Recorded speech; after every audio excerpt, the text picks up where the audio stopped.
Bonjour tout le monde, bienvenue à Ouvre ton jeu, le podcast. Évidemment, j'aime ça vous lire des commentaires comme à chaque semaine. Puis, il y en a eu beaucoup concernant le Ouvre ton jeu de Simon Boulris.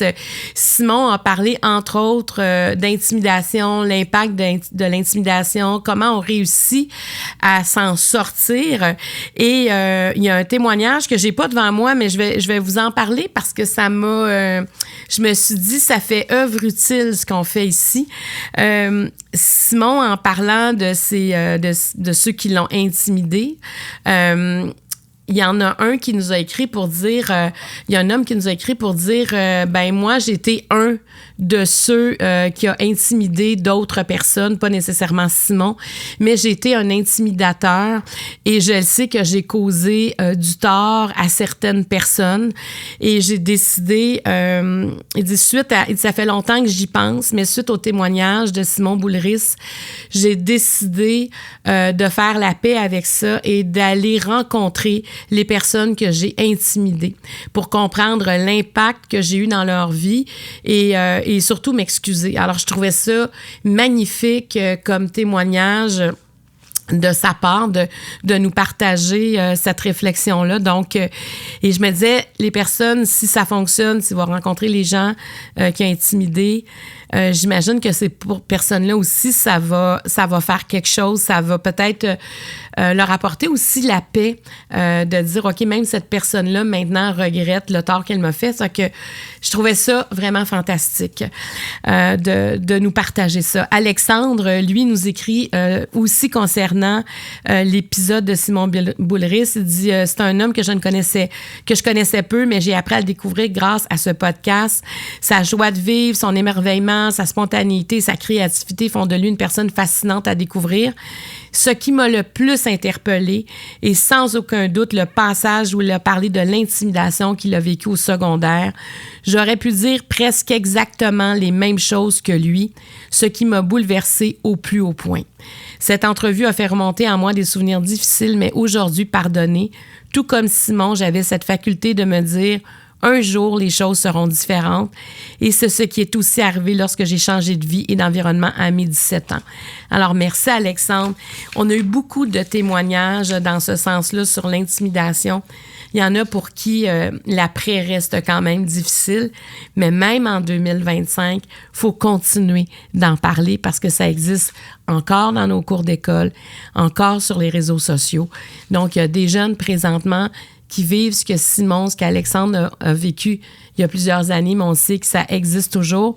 Donc, il faut rester vigilant quand on entend parler d'intimidation. On comprend l'impact que cela peut avoir sur la vie au moment présent, mais aussi sur la vie future.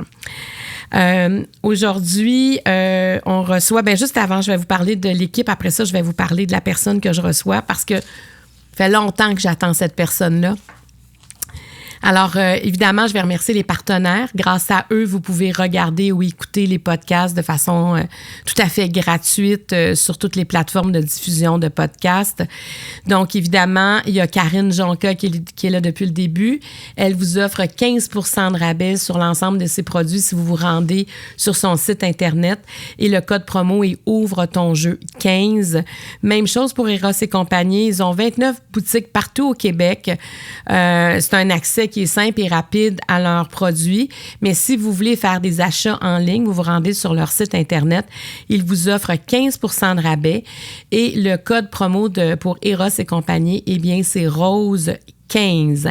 On a aussi Optoréseau comme partenaire et Optoréseau, c'est 86 cliniques indépendantes qui sont regroupées sous Optoréseau. Vous pouvez le voir là, on voit le nom de la clinique, mais souvent on va voir le logo d'Optoréseau. Alors, il y en a quand même 86 à travers le Québec. Donc, vous pouvez vous rendre sur leur site optoréseau.com pour prendre un rendez-vous pour un examen de la vue. Évidemment, si vous vous rendez en boutique, ils ont des montures, ils ont toutes les montures que vous avez envie de voir. Vous pouvez évidemment les essayer. Donc, si ça vous tente, rendez-vous dans une des 86 cliniques Optoréseau qui sont partout à travers le Québec. Et comme dernier partenaire, eh bien, c'est le Marie Club, l'espace mieux-être, qui est la plateforme qu'on a mis en place il y a déjà plus d'1 an et demi, qui a quelques milliers de membres. Et vraiment, cette plateforme-là fait en sorte que on a comme créé une communauté virtuelle où j'ai les mêmes experts, parce que quand j'ai quitté la télé, je me disais, il faut que je fasse quelque chose avec tous ces experts, ces professionnels que j'ai rencontrés pendant 14 ans. Eh bien, ils viennent faire des ateliers avec nous, autant sur la santé, sur la psychologie, sur la parentalité, sur la vie en général. On parle de tout et à chaque mois, on donne un thème à ce qu'on fait. Et le 27 septembre prochain, on fait notre premier événement virtuel. On sera, j'imagine, presque 1000 personnes, peut-être plus que ça, parce que les inscriptions vont vraiment bien. On va se retrouver à l'espace Saint-Hyacinthe le 27 septembre prochain. Et le thème, c'est se remettre au cœur de soi. Alors, si ça vous intéresse, rendez-vous sur marieclaude.com pour voir s'il reste encore de la place, parce que c'est ouvert à tout le monde et c'est un événement qui a été conçu par le Marie Club. Et si ça vous tente de faire partie de cet univers-là, de cette communauté-là, eh bien, on vous offre 10% de rabais sur l'abonnement et le code promo, c'est CLUB10. Donc, rendez-vous sur le marieclub.com. Alors, évidemment, un gros merci à mon équipe, Caroline Dionne à la coordination, David Bourgeois à la mise en ligne, Jonathan Fréchette à la création numérique, Maëlle Ledevin à la captation et Jérémy Boucher aux réseaux sociaux. Je vous parlais de mon invité, ça faisait longtemps parce que quand j'ai commencé à faire de la télé en 2019, il travaillait sur une série qui était enregistrée à TVA et on partageait le même lieu pour se faire maquiller, coiffer. Donc, je le voyais régulièrement. Je l'ai invité à plusieurs reprises, à Deux filles le matin, à Marie-Claude, à la radio. Il m'a toujours dit non. Il aime pas, c'est quelqu'un qui aime pas faire des entrevues. Et là, aujourd'hui, il est avec nous. Donc, je suis très excitée. Je le connais, mais ça sera la première fois que je vais faire une entrevue avec lui. Alors, je parle de Sébastien Delorme. C'est un acteur que vous connaissez. Il est dans le paysage public. En tout cas, il est dans notre paysage télévisuel, au théâtre, au cinéma, depuis déjà 30 ans. Donc, on est très, très fiers de recevoir Sébastien Delorme. Donc, place à Sébastien. Cette journée-là, j'ai vu toutes les facettes de ma vie me réapparaître d'en face. Par pur hasard, je sais pas pourquoi, mais il y a 30 ans de ma vie, quand Claude est décédé, fait que c'était... Puis tu te mets à penser à ça, puis tu revois l'évolution de ce que tu étais, puis de tous les moments. Tu l'as d'en face. Tu fais, la vie a décidé que là, aujourd'hui, là, je faisais le résumé de ça. Il est arrivé ça, les enfants à la maison, tout ça, Poisson qui était là, que j'étais en France avec lui, puis Julie, puis après ça, la séparation, puis là, c'est comme... C'était vraiment particulier.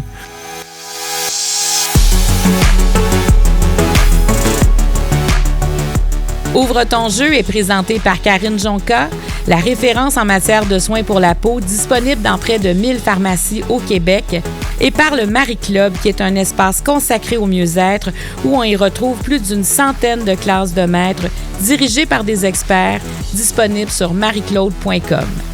Les jeux de table Ouvre ton jeu original et l'édition Couple sont disponibles partout au Québec et sur randolph.ca. Alors, je vous l'ai dit, je l'attendais depuis 2009 que je fais de la télé, puis j'ai hâte de le recevoir. Et ça se passe maintenant à Ouvre ton jeu. C'est un gars qui a un talent fou on voit beaucoup depuis plusieurs années. Ça fait 30 ans déjà qu'il est dans le milieu artistique. On a l'impression que c'est notre ami, qu'on le connaît, puis finalement...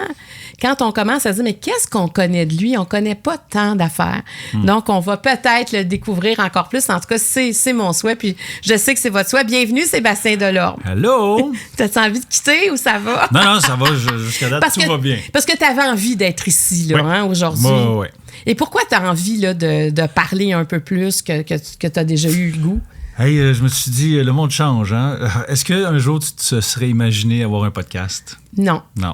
TVA, tout ça, la structure, puis ça fonctionnait de même. Puis tu m'as invité à 2 filles le matin. Une fois, 2 fois, 8 fois, 12 fois. C'est ça. Puis c'est ça. Ça me fait drôle. Je pensais jamais qu'on se reverrait dans un podcast. Ouais. Que ça changerait autant. Ouais. Fait que je pense que j'ai changé. Puis il y a des choses de moi, probablement, qu'on va aborder qui se transforment au fur et à mesure, puis qui font que je suis rendu ici en face de toi. Parce que tu n'as jamais aimé en fait, sauvage. C'est ça. Sauvage. Est-ce que tu es timide? Comment t'expliquerais ça? Oh, c'est de la timidité, de la peur. Gros moteur dans ma vie, la peur. Peur de quoi? Peur d'avoir l'air fou, peur du regard des autres. J'ai choisi le mauvais métier, là, mais c'est ça, le regard extérieur. OK, donc quand tu joues... Puis surtout me livrer, mettons, sur ma vie personnelle. Tu vas voir, je vais résister à quelques reprises. Je te lance le défi. Donc avec tu ton me jeu, permets d'essayer d'ouvrir des portes. C'est ça, là, c'est ça. Qui était là pour ça aujourd'hui. Ça C'est tente, ça. là. Ouais. Ça tente de jouer à ce jeu-là. Ouais. Veux-tu qu'on commence? Ben ouais. Alors, je t'explique.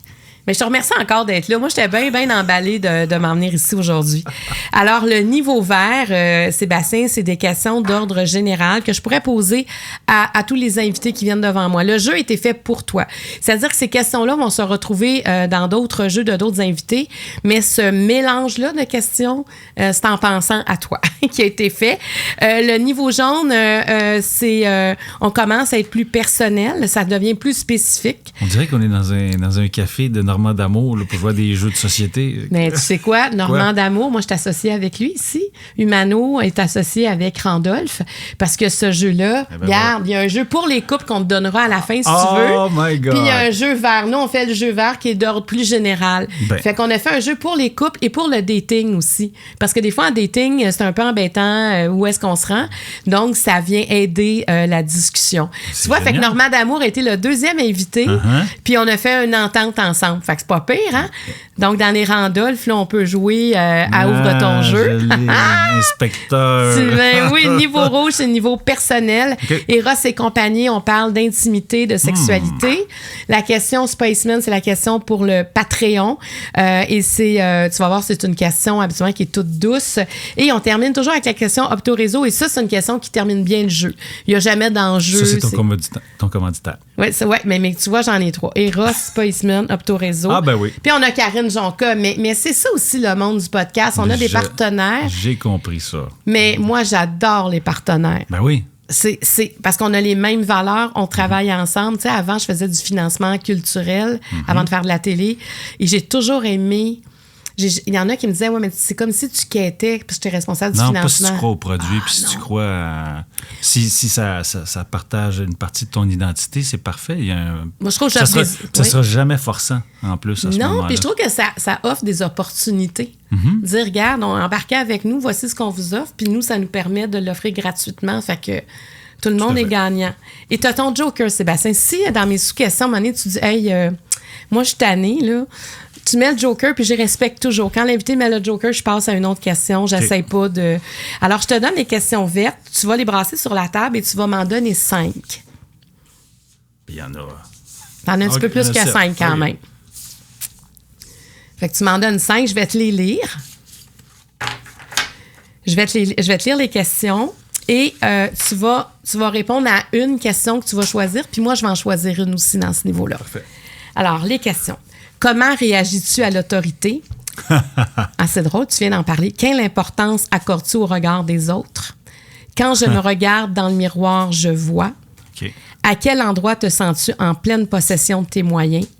Qu'est-ce que l'on te reproche le plus souvent? J'en choisis une? Une, oui. Puis je vais en choisir une après.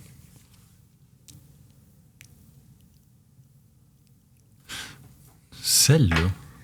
Alors, tu choisis comment réagis-tu à l'autorité? Ouais. C'est comme un...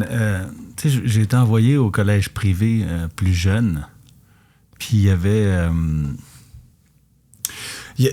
évidemment, c'était veston, cravate, surveillant. Puis il y avait un surveillant en particulier qui utilisait l'espèce de méthode de l'armée. Oh. C'est-à-dire que si le code vestimentaire n'était pas respecté, il s'installait devant les...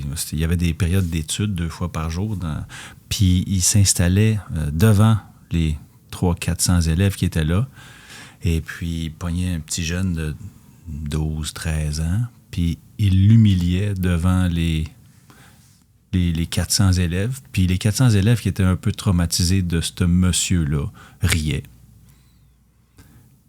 Et ça, de l'abus d'autorité, à partir de ce moment-là, j'ai détesté ça. Ce monsieur-là utilisait une technique, puis c'était comme accepté, c'était comme la façon de faire. Puis, est-ce que tu penses que c'était accepté parce qu'il il y avait ce poste-là qui lui permettait... Oui, puis à ce moment-là, c'était comme ça. Puis par la suite, l'autorité ou la notoriété ou la hiérarchie, je pense peut-être... Mais des fois, la hiérarchie te permet d'être autoritaire davantage. Oui, c'est ça. Là. Plus tard, j'étais allé travailler en France à un moment donné, puis effectivement, la hiérarchie, quand tu arrives en haut de la pyramide, puis c'était un acteur connu français là-bas, il décidait donc de la destinée de chacun des employés qui étaient là. Il avait placé... La France 3, il prenait cette vedette-là, puis il décidait de... Moi, je veux tel technicien, tel réalisateur, nanana.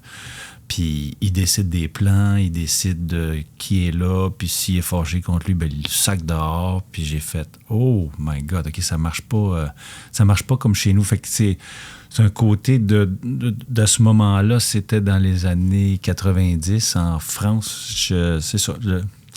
J'étais bien content, finalement, de travailler au Québec, puis qu'il n'y avait pas ça comme espèce de structure hiérarchique. Et qu'est-ce que ça te fait de recevoir cette hiérarchie-là ou cette autorité-là, tu sais, de subir ça? Bien, je voyais ça comme si, pendant que tu commences, toutes les années en bas de la pyramide, tu subis, puis finalement, une fois que tu es rendu en haut, là, tu peux faire chier. Fait que il y avait des comportements imbuvables que il a réussi à faire rentrer... on tournait dans une maison les propriétaires étaient juifs, puis il a réussi à faire rentrer du cochon, du saucisson dans la maison. Puis il fait pas ça. Je veux dire...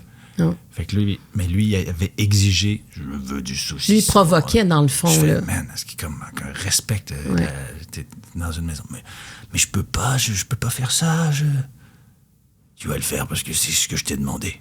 Je fais what the... Puis, c'est ça. Puis, mais moi, il m'aimait bien. T'sais, évidemment, tu sais, quand t'es protégé, il aimait pas le jeune comédien principal. Moi, il me protégeait. Fait que on a tout le temps des espèces de comportements un peu bizarres autour de l'autorité. Comment tu t'arrives à te sauver, justement, pour pas tomber comme étant persona non grata, tu sais, dans une espèce de huis clos comme ça, puis s'approcher du pouvoir sans trop se faire remarquer. Un peu ce que les gens doivent faire avec Donald Trump, là. Ouais. Ils peuvent pas... Mais tu marches sur des œufs. Tu marches sur des œufs, tu essaies de faire ta place, de rester proche, puis de pas faire trop de bruit, puis de devenir un yes man.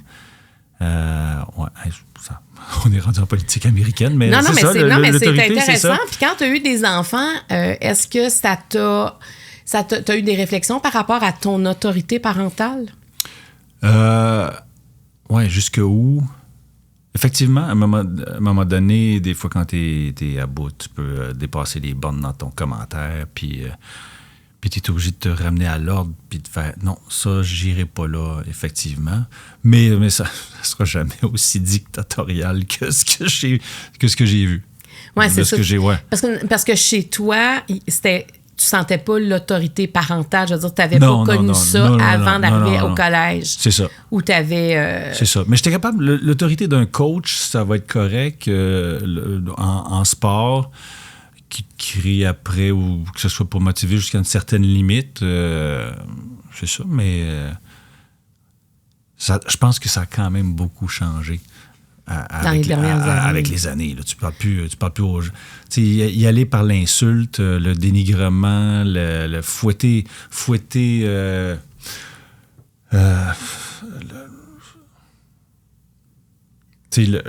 ta personnalité. Je veux dire, te provoquer pour être meilleur. Moi, ça marche pas comme ça avec moi. Tu me dis que je suis bon, je vais être d'autant meilleur. Oui. Ça a beaucoup changé comme mentalité. Ouais, je me suis retrouvé avec des réalisateurs, puis plus jeune, c'était, je ne vais pas le nommer, mais il dit « Ouais, c'est pas très bon, ça. Tu vas-tu commencer à jouer à un moment donné? Ça me fait pas du bien. » Ça, si tu me dis que je suis pas bon, c'est sûr que tu viens de m'ébranler, puis je vais être beaucoup meilleur si tu me gardes en confiance, si tu me gardes heureux, puis tu vas voir, là je vais m'ouvrir, puis tu sais, j'aime bien t'accompagner. Comme là, présentement, tu m'accompagnes dans mon premier podcast. mais tu sais, se faire dire qu'on n'est pas bon, là, comment... Moi, je me demande toujours, quand ces gens-là, moi, ça m'est déjà arrivé, tu sais, à quoi ils s'attendent une fois qu'ils nous ont dit ça? Comment on peut s'élever? Parce que quand on te fait t'es pas bon, moi, j'ai juste envie de dire, ben c'est quoi, je vais m'en aller. Même aujourd'hui, je m'en vais. Aujourd'hui, oui. Mais à l'époque, il fallait endurer. C'est ça, mais comment tu peux devenir meilleur si on dit que t'es pas bon? Je sais pas. Moi, j'ai eu... Il t'a pas montré le chemin pour arriver à ce que lui avait en tête, là. Peut-être qu'il voulait dire, t'as plus de potentiel que ce que tu me donnes. On sait pas. Mais quand il dit qu'il est pas bon, tu... À l'école de théâtre, je me suis fait dire... En tout cas, toute la direction m'ont dit que tu étais bon acteur, mais moi, je trouve que non. Ah, ben c'est le fun, ça. On joue du Racine, c'est super difficile, c'est pas disable. Comment on passe à travers de ces commentaires-là? Je sais pas. Encore là, pour rester dans une école de théâtre, c'est un peu le même genre de game. C'est sûr qu'il y a le talent, mais il y a un jeu de pouvoir tout le temps. Si t'es proche de tel professeur, il va faire ton évaluation à ton avantage. Parce qu'il y avait un système d'élimination à Sainte-Thérèse, entre autres. Fait que... Ouais, mais j'ai vite compris ça, finalement. Après 1 an, j'ai fait « OK, si t'es proche de tel prof, lui, il a du pouvoir. Lui, il a du pouvoir. Lui, il a du pouvoir. » Puis, si, mettons, cette évaluation-là, ça va pas très bien, je devrais être quand même safe parce que j'ai l'appui de ces professeurs-là. Parce qu'ils rentraient, on rentrait, on était 25 au début des écoles de théâtre. Là, je pense qu'ils sont 40 quand ils rentrent, mais élimination à Noël, à la fin de l'année, à Noël, à la fin de l'année, ce qui fait que tu crées des liens avec du monde, puis ils se font tout foutre à la porte, puis à la fin, tu finis 10, 11. C'est quand même angoissant. Ouais. Puis là, ils disent, ben oui, mais ça va être comme ça dans le métier après. Ouais, mais là, écoute, là, on est là pour apprendre, puis le filtre va se faire naturellement après, là, mais ici, c'est raide un peu. Là. Est-ce que ça a été un souhait qui était là depuis que tu étais petit, de devenir un acteur? Non. Pas pantoute. Mais j'étais très timide. Très timide. Est-ce que tu avais des amis? Comment ça se vivait ta Non, j'avais mes amis, mais monter sur une scène, c'était impossible, trop gêné. Mes parents viennent dire bonjour à la visite. Ah non, j'allais me cacher au pire. Au secondaire, évidemment, comme il y avait de l'autorité, puis que si tu te faisais remarquer le moindrement, ben tu avais l'espèce de gardien, le caporal, là. Mm-hmm. Fait que j'ai réussi probablement à devenir comme le plus invisible possible dans cette école-là. J'ai jamais pu m'émanciper, puis j'ai jamais eu le plaisir de vraiment participer à la vie active d'une école secondaire. Comme, mettons, je vais voir ma fille, puis elle est partout, elle s'implique dans tout. Mon fils a fait la même chose, mais moi, ça, c'était la meilleure façon de faire que j'allais rester dans... Ce qui fait qu'à un moment donné, il n'y avait aucun prof qui savait j'étais qui. Puis je me suis retrouvé, c'est drôle, chez Duceppe à un moment donné. J'ai quand même apprécié certains professeurs. Puis je jouais dans un show de Michel-Marc Bouchard. Puis il y a 2 professeurs, entre autres, qui m'avaient marqué. Puis il y avait un jeune qui faisait ma doublure. J'ai dit, t'es au Collège Notre-Dame, toi? Tu connais tel prof? Voici 2 billets. Tu le donnes à Monsieur Carman, puis tu le donnes à Monsieur Brault, puis je veux qu'il soit là. Fait que c'est ça. Mais ils sont arrivés dans les coulisses après, puis on fait... Je suis pas sûr de me rappeler de toi. Je dis, c'est pas grave. C'est ça. Mais toi, tu te rappelais d'eux autres. Oui. Et comment c'est arrivé, ce goût-là de la scène, justement?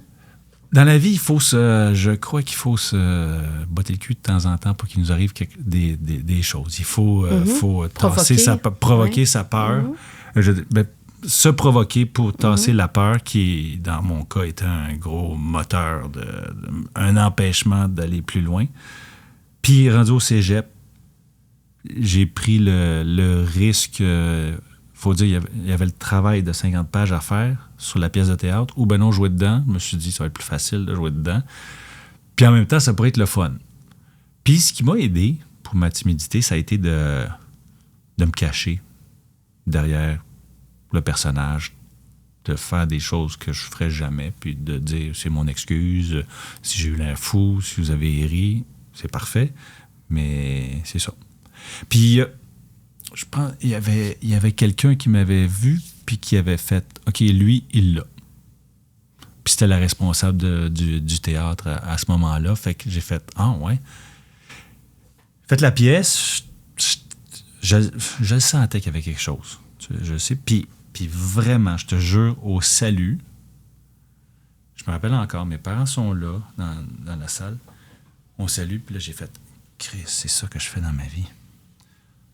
Ouais, c'est ça que je fais dans ma vie. Tu sais, il y a des moments d'illumination. Ce moment-là est marquant. On n'en vit pas souvent dans une vie. Non, il y en a deux. Il y en a 2 ou 3, là. Mais que tu fais comme... Il y a des signes qui te sont envoyés. Si tu portes le moindrement attention sur différents sujets, là, mais là, c'était clair, net.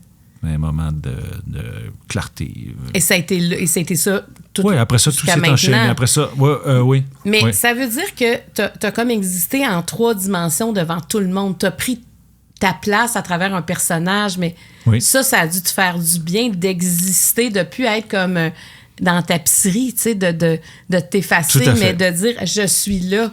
En fait, j'étais capable d'avoir une identité à travers une équipe. J'ai joué au hockey, puis à Notre-Dame, ben j'ai décidé, OK, tout le monde joue au football, en tout cas, puis c'est un beau sport, j'aimais bien ça, puis j'étais pas le plus fort, musclé, rapide, et ainsi de suite, puis j'ai fait, ça me tente. Comment je pourrais faire pour me retrouver avec cette meute-là? Parce qu'en même temps, il y a toute cette espèce de fierté-là, de porter le coat de foot de l'équipe qui gagne en plus. Je me suis dit, Chris, je joue au soccer, moi. Je pourrais être... je vais essayer d'être botteur de précision pour cette équipe-là. Fait que là, je vais voir le coach, je dis « Hey, j'aimerais ça être votre botteur. » Tout un peu nerveux, OK. Fait que là, il me fait essayer, évidemment, puis ça marche. Fait que là, il dit « OK, on va t'essayer. » Là, il m'envoie, évidemment, les premières pratiques, il m'envoie avec les gros gars. Mais les gars qui pesaient 200 livres, déjà, j'en pesais 140. Puis il m'a fait passer du mauvais temps avec eux autres, là. Ils voulaient tester mon caractère. Puis je me... ça, c'est une autre drill. C'est t'es tout seul, puis t'as 2-3 joueurs défensifs qui sont à l'autre bout du terrain, puis tu pars à courir avec le ballon. Puis ça donne que le plus violent de la défensive était là, face à moi, puis il faut que tu t'y passes, puis que tu traverses. Il faut que tu amènes le ballon le plus loin possible. C'est ça, puis que tu traverses. Fait que, n'utilisant que mon courage, j'arrive finalement à... Le gars, il est là, puis il est craqué, puis il veut me tuer. Je fais « Come on, man! Je veux juste faire l'équipe. Là. Quand même, tu me détruirais là. » Puis j'arrive carrément à le feinter, puis il tombe dans le vide. Puis il sort du terrain. Il est sacrément. Va te pogner la prochaine fois de l'homme! Puis là, dans ma tête, ça faisait ah, je t'ai eu, man. Puis j'étais encore vivant. C'était juste parfait. Fait que j'ai réussi, effectivement, à faire l'équipe, à faire partie de la gang. J'avais une identité par rapport à ce groupe-là. Puis ce qui m'a amené par la suite à continuer à jouer au football aussi, au cégep. Puis j'avais un certain talent en même temps, fait que j'ai réussi à faire ma place. Donc le groupe t'a aidé et les personnages t'ont aidé aussi. Ouais. Puis la reconnaissance, tu sais, quand quelqu'un dit t'es bon, ben c'est ça. Vraisemblablement, j'avais bien fait ça. Il voulait me recruter dans plusieurs écoles, plusieurs cégeps. Puis même une invitation pour aller aux États-Unis. J'ai fait, je vais rester ici. Là, mais il y avait... C'est ça. Ouais, finalement, j'étais allé à Grasset. Mais c'est une grande reconnaissance. Oui, c'est ça. Puis finalement, je me suis retrouvé à Grasset, j'ai fait ça, puis le théâtre est arrivé, puis j'ai fait, le football, ça va être moins important. Là. Ouais. T'as-tu regretté ça? Pas tout. Non. Hein? Non. Non, mais je pense qu'il y a des bouts de notre vie où est-ce qu'on on fait certaines choses pour un bout de temps, puis après ça, on passe à autre chose, puis on évolue. Puis de faire quelque chose quand tu as un talent aussi, c'est le fun, t'exploites. Vraisemblablement, les autres voyaient quelque chose chez moi que moi, j'ai un feeling. On le sent, on le ressent. D'être persuadé, par exemple, ça, c'est... Tu sais, quand tu te retrouves à l'école de théâtre, après ça, tu doutes à de nombreuses reprises. Quand tu te retrouves dans le métier, tu doutes à de nombreuses reprises. Puis à chaque fois, tu fais... Mais la place où est-ce que je suis le mieux, c'est aussi ce que je fais tu le mieux. Tu peux douter, mais ça t'empêche pas d'avancer. Voilà. C'est ça, le doute, ça fait partie des fois des remises en question. C'est pas mauvais, tu sais. Alors, la question, moi, j'ai envie de te poser. Go! Quand je me regarde dans le miroir, je vois. Mon regard, puis le regard des autres n'est pas là.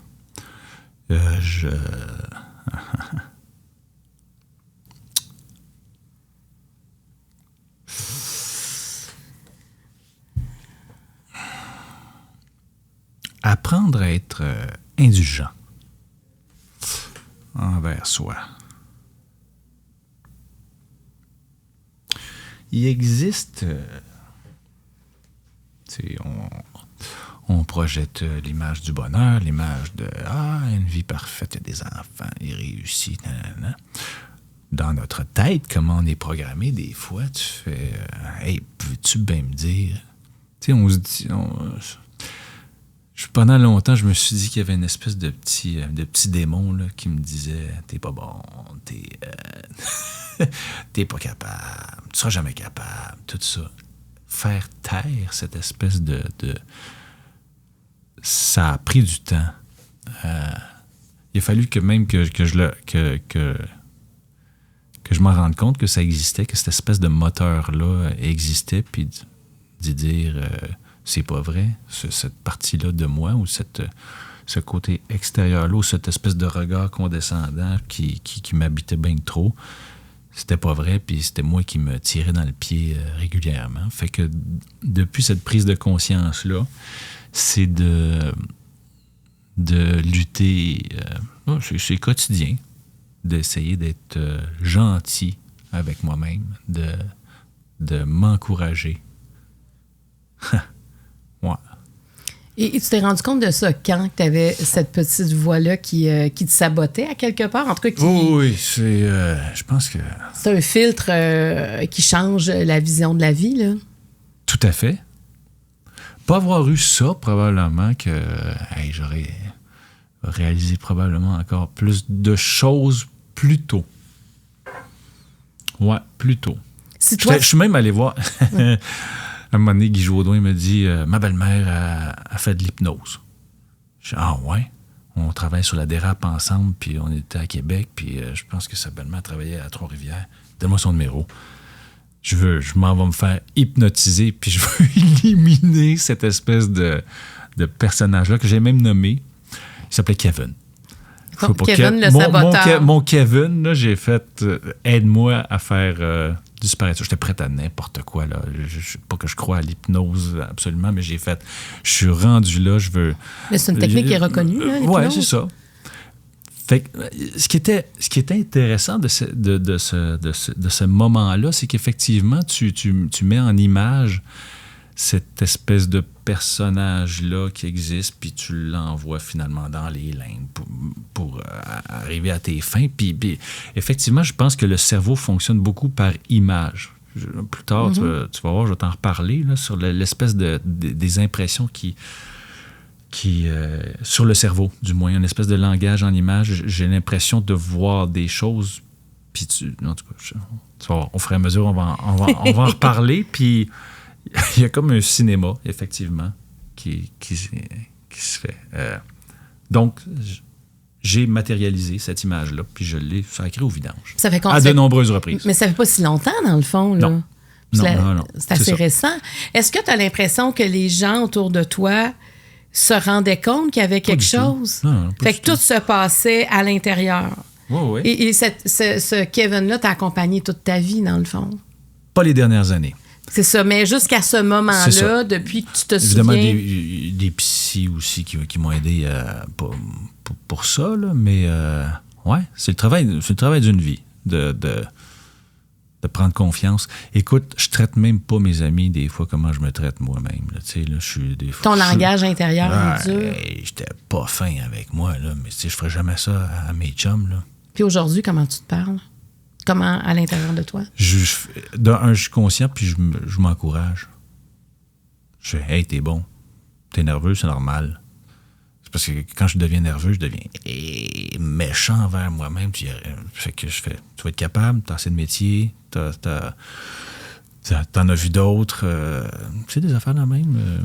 C'est fou qu'on ne sait pas ce qui se passe à l'intérieur. Au micro ici, il y a eu Ingrid Saint-Pierre. Oui. Qui disait ce que tu viens de dire, comment elle se parle à l'intérieur, comment c'est un langage qui est dur envers elle-même. Mm-hmm. Et ce que je vois quand je la regardais, c'est quelqu'un qui est tout en douceur, tu sais. Ouais. C'est Ingrid, mais on ne sait pas ce qui se passe à l'intérieur de la personne. Non. Tu sais, ce que tu dis, c'est comme un frein invisible que l'autre a à l'intérieur de lui, que des fois, à l'extérieur, peut-être des gens disent, mais pourquoi il le fait pas, pourquoi il se lance pas, mais on ne sait pas toutes les barrières... qui peuvent exister. Tu sais, puis on parlait de sport avant d'entrer en ondes. Je pense que de faire du sport, les endorphines embarquent, puis ce langage-là disparaît. Oui, ça l'aide. Hein? Fait que ça donne une Christie de pause. T'es comme une espèce de bien-être dans ta tête où est-ce que tu penses pas à ça, puis la vie est comme merveilleuse. C'est de la dope naturelle et tout. Fait que... je soupçonne certaines personnes de faire du sport justement pour être mieux, puis arrêter cette espèce de discours-là qui peut rouler en boucle pendant longtemps. Oui, puis en plus, si tu ne changes pas de place, puis si tu restes dans une pièce, mettons, là, tu peux faire du millage en... Mais tu sais, des fois, juste sortir dehors, juste mais c'est ça, le sport, la nature. Hein, maintenant, toutes les études mènent vers ça, le bien-être que peut apporter juste le fait de se retrouver en pleine nature. Incroyable. Ça, justement, le petit Kevin devient plus petit. Tu sais, ces voies-là... Mais pour la nature, je me suis passé la réflexion, c'est toutes des arbres, la nature. C'est un microcosme. Ouais. Tu sais, tu sors de la ville, tu te retrouves, puis en très peu de temps, pas si tu restes sur une piste de ski qui a été rasée puis qu'il y a des télésièges là. Si tu vraiment vas marcher dans le petit sentier puis que tu fais juste... Tu vas être imprégné assez rapidement du rythme de vie des arbres. Les feuilles tombent. Le reste de la nature s'occupe de digérer ces feuilles-là, de faire de l'engrais pour que justement ça repousse, puis ça va calmement. C'est comme si tu rentrais là puis ça te disait « Sébastien, ici ça va pas à la même vitesse. » Tu vas, étant donné qu'ils sont majoritaires, tu ne peux que te calmer et devenir... prendre notre rythme.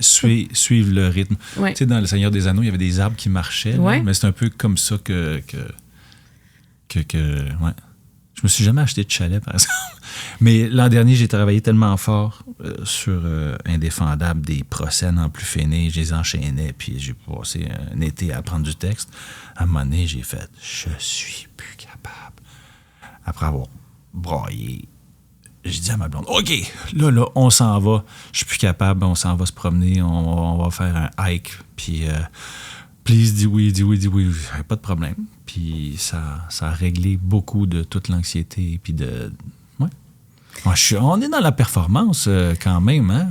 Mais c'est ça, ce que tu fais en plus, tu sais, avant, tu avais District 31, après ça, on te retrouve dans Indéfendable. Mm-hmm. Dans les deux cas, c'est une présence dans plusieurs scènes, donc ça veut dire beaucoup de texte, et c'est une constance, là.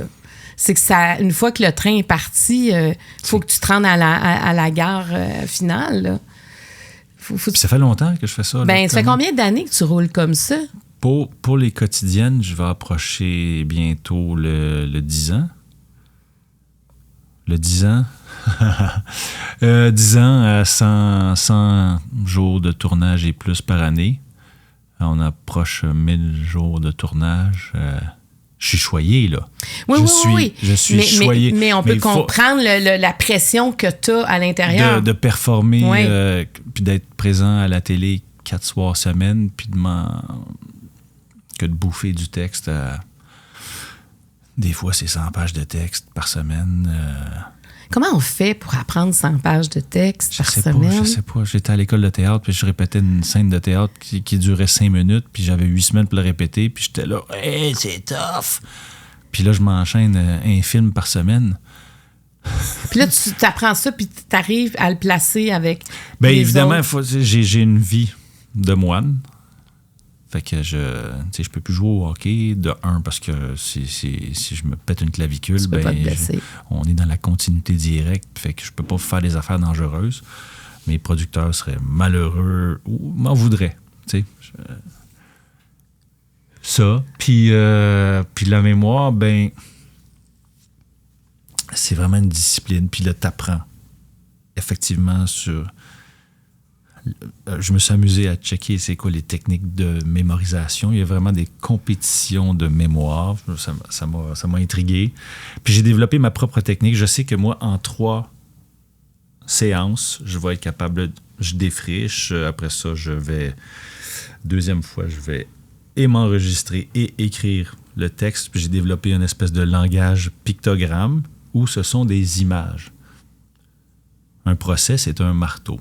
Fait que, on dirait que le code des lettres freine l'accès à ma mémoire, ce codage-là, ce qui fait que je redessine avec mes plaidoiries, mes contre-interrogatoires, mais avec des petits pictogrammes pour avoir un regard très rapide sur mon texte, puis en même temps enregistrer ça, et je passe d'image en image, en image, en image, puis en même temps, ces images-là sont plus coloré de ma personne. C'est-à-dire que j'ai l'air moins didactique, j'ai l'air plus habité, on dirait que ça... Comme si le texte était noir et blanc. OK, il est sur papier, il n'est pas vivant. Puis là, tu le rends vivant. Puis je le rends vivant en mettant des presque images. En hologramme. Là, en images, en couleurs et en émotions en même temps. Donc, le talent que j'ai dans la vie, c'est d'être capable de prendre ça, qui est en noir et blanc, puis de le rendre vivant. C'est le seul talent que j'ai réussi à avoir. C'est un grand talent parce que tu es dans notre TV beaucoup, puis on ne se tanne pas. Là. Fait qu'un texte de Racine, que ça fait je ne sais pas combien d'années que tu t'en souviens? Ça a été, oui. Oui, ça là, je l'ai assez... Eh bien, de mes dessins, Rome encore incertaine attend que deviendra le destin de la reine, Paulin. De la reine et de moi, que dit la voix publique? Parlez, qu'entendez-vous? Et ainsi de suite. Mais bon, ça fait... Fascine. C'est 1994, ça. Puis tu t'en souviens? Oui. Ça fait 34 ans. Oui. 30 ans. 31 ans, mais je quand même. Ça a tellement pris de temps avant de l'apprendre. C'est ça, Bérénice de Racine. Puis là, j'étais un peu nerveux, fait que, évidemment, mais en tout cas, Mais c'est ça, c'est un... J'ai des amis. Et je l'ai vu aussi, cette cour peu sincère, à ses maîtres toujours trop soigneuses de plaire. Des crimes de Néron approuver les horreurs. Je l'ai vu, à genoux, consacrer ses fureurs. Je ne prends point pour juge une cour idolâtre, Paulin. Je me propose un plus noble théâtre. Et sans prêter l'oreille à la voix des flatteurs, je veux, par votre bouche, entendre tous les cœurs. Vous me l'avez promis. Le respect et la crainte ferment autour de moi le passage à la plainte, Paulin.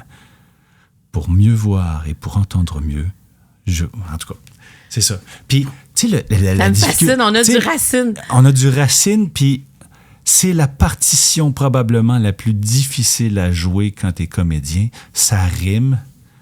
Ça dit des vieilles affaires, des vieilles références de tel empire, puis telle reine, puis tel... Hey, boy, comment t'arrives à parler ce texte-là? Parce qu'on est dans la communication. C'est toujours le défi que j'ai à chaque fois, c'est comment arriver à communiquer avec toi. Ça se fait librement, mais là... Comment arriver à intéresser? Quand j'ai une plaidoirie à jouer dans Indéfendable, j'ai évidemment un monologue. Ça, c'est à partir du moment où tu dis j'ai un monologue, OK, ça va être tough. Non, c'est ce que tu dis qui est important. C'est le message qui est important. C'est comment tu convaincs un jury qui n'est pas coupable. Puis est-ce que c'est en martelant le fait, tu vas m'écouter puis tu vas prendre mon point de vue que c'est le meilleur? C'est pas la bonne façon d'aller toucher quelqu'un, d'aller le chercher. Il faut que tu sois capable, même en ayant des temps comme ça, parce qu'il se passe énormément de choses dans les temps, d'attirer l'attention. Que même si c'est un jury puis qui s'est fait dire de ne pas bouger puis de ne pas réagir, si le moindrement, quand tu viens de donner un argument, s'il cligne des yeux, s'il hoche de la tête, puis tu vas le voir naturellement, même chez les figurants, tu vas le savoir s'ils sont avec toi, puis s'ils t'écoutent. Fait que c'est ça. Puis c'est toujours, puis c'est Richard Dubé qui m'a vraiment légué ça. Richard qui était l'auteur d'Indéfendable, idéateur, puis qui malheureusement est disparu de façon trop rapide, qui s'intéressait justement au mode de communication, puis parce que lui, ça l'intéressait. Parce que c'est ça, il fallait qu'il convainque que la personne était innocente. Créer le doute, déposer lentement dans l'oreille de la personne l'idée que peut-être il n'est pas coupable. Est-ce que tu t'en sers dans ta vie maintenant?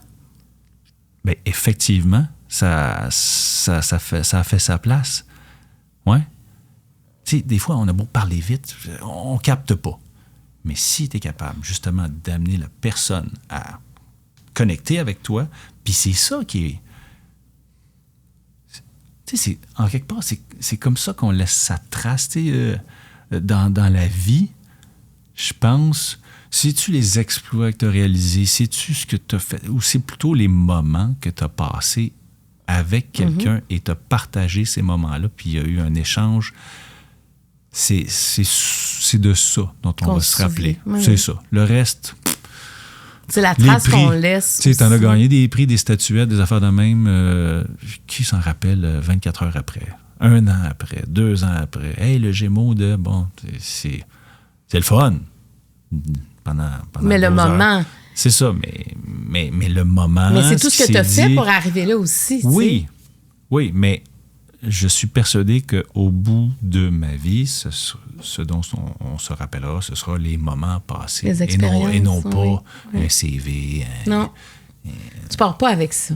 Tu pars avec ce que tu as laissé dans le cœur des autres. Voilà. C'est la trace que tu laisses. Voilà. Niveau jaune, ça a bien été. Niveau vert, tu les brasses pareil, tu m'en donnes 4 dans le niveau jaune. Ah, OK. On était encore dans le plus général, on devient plus spécifique. En quoi devenir père t'a changé? Quel trait de caractère as-tu irrité de ton père? Quel type d'amoureux es-tu? Et est-ce facile pour toi de demander pardon? Donc, tu en choisis une, puis je vais en choisir une après aussi.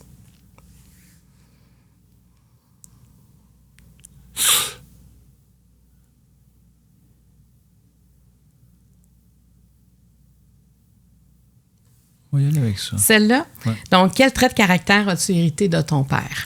Le sérieux. Ouais. Mon père est... J'ai beaucoup d'admiration pour lui. Il est très érudit et très sérieux. Il a travaillé longtemps, fort et tout.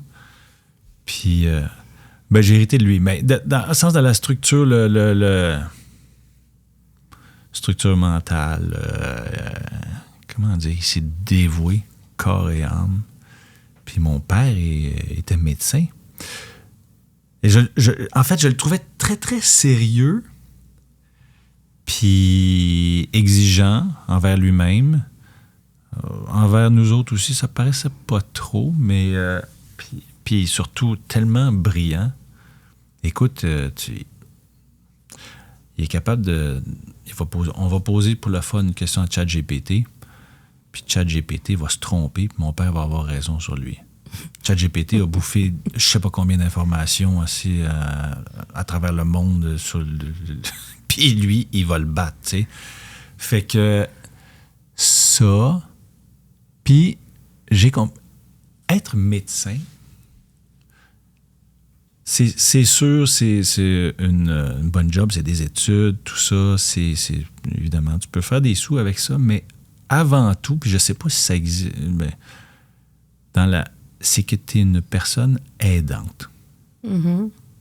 Et avec le temps, c'est ça que je me suis rendu compte, c'est que mon père est très, très aidant. C'est comme s'il y avait la fibre pour ça. Les gens ont des problèmes puis de santé, puis il sera toujours présent pour toutes les personnes. Puis il utilise donc l'intelligence, ses connaissances pour aider.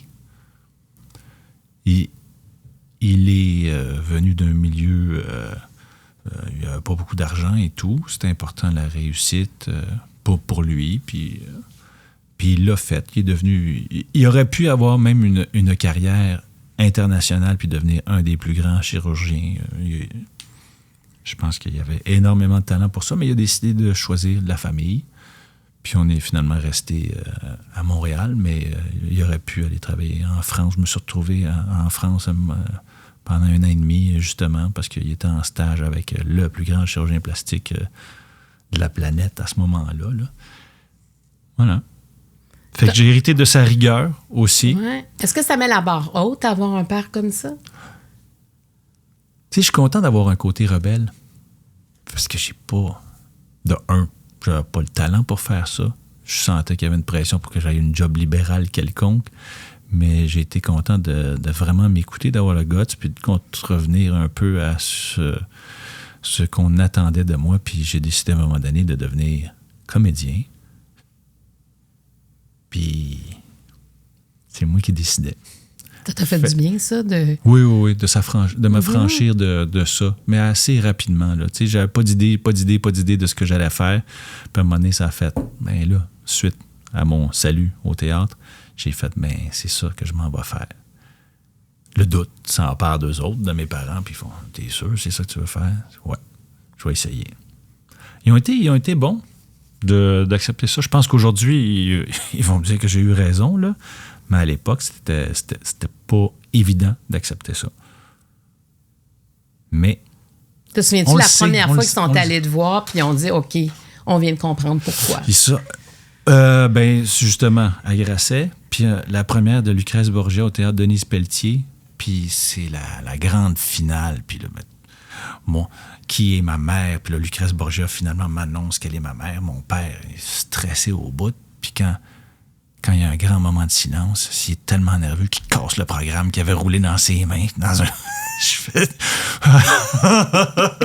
Fait que, je sais pas, il était assis comme dans les premières rangées. Il était encore. avec toi. Ouais, il était avec moi, mais vraiment nerveux, traqué jusqu'à la fin. Puis moi, ouais. Tu as une bonne relation avec ton père? Oui, encore. Encore, ouais. Ah ouais, non, c'est... Puis tu sais, on se rend pas compte à quel point c'est stressant, les carrières. Hein? Puis quand tu as le moindrement d'ambition, tu travailles des 10-12 heures par jour. Rendu à la maison, tu n'as pas toujours le... Tu as des soucis. Puis, la fatigue aussi. C'est ça. Fait que... Mais il se forçait, tu sais, pour nous accompagner. Il me coachait au soccer. Il me coachait au hockey, tu sais, puis... pour être présent. Est-ce que tu as longtemps voulu lui plaire? J'aurais donc aimé ça être meilleur au hockey puis au soccer, mais qu'est-ce que tu veux? Tu dis tout le temps, peut-être que j'étais meilleur, peut-être, mais non, c'est ça. Je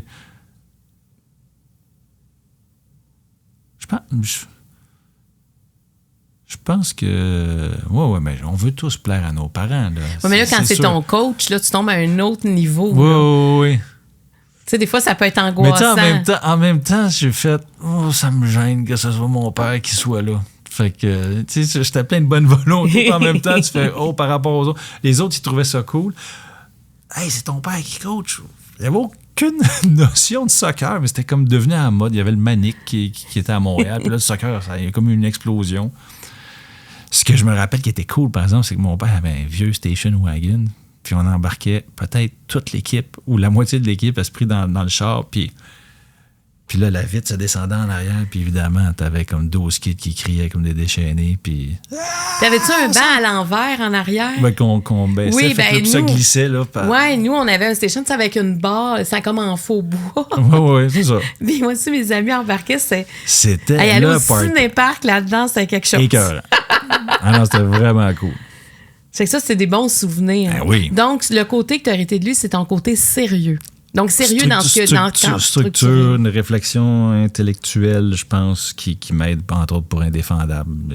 Il y a des choses qui ressemblent probablement dans la façon de parler, puis... Ouais. Bon, ce qui donne la crédibilité. Qu'est-ce qu'il a choisi? Écoute, j'ai 2 questions, j'hésite. J'ai envie d'y aller avec ça. Quel type d'amoureux es-tu?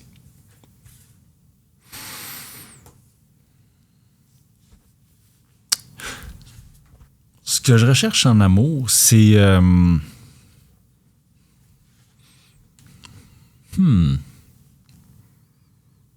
veux une partner. Je veux faire une équipe. Je veux quelqu'un qui... je crois à l'équipe. Ouais. Mais toi, comment tu es dans cette équipe-là? Moi, j'aime quand mes blondes, quand je les magnifie, quand elles m'impressionnent, puis qu'elles m'impressionnent par leur volonté, par leur talent. J'aime beaucoup mettre la lumière. Tu sais, on parlait de tape dans le dos. Ouais. La façon pour moi de donner une tape dans le dos, c'est de lui faire se rendre compte à quel point c'est extraordinaire ce que la personne fait. De la rendre, de lui donner complètement confiance, puis que d'être porté par ça. Puis par la suite, c'est d'avoir des projets communs. En étant liés comme ça, que ce soit professionnel ou amoureux, c'est mon refuge en même temps. Hein? C'est ma relation amoureuse, et puis c'est confidente. C'est ma base, puis je veux que cette base-là soit effervescente, créatrice.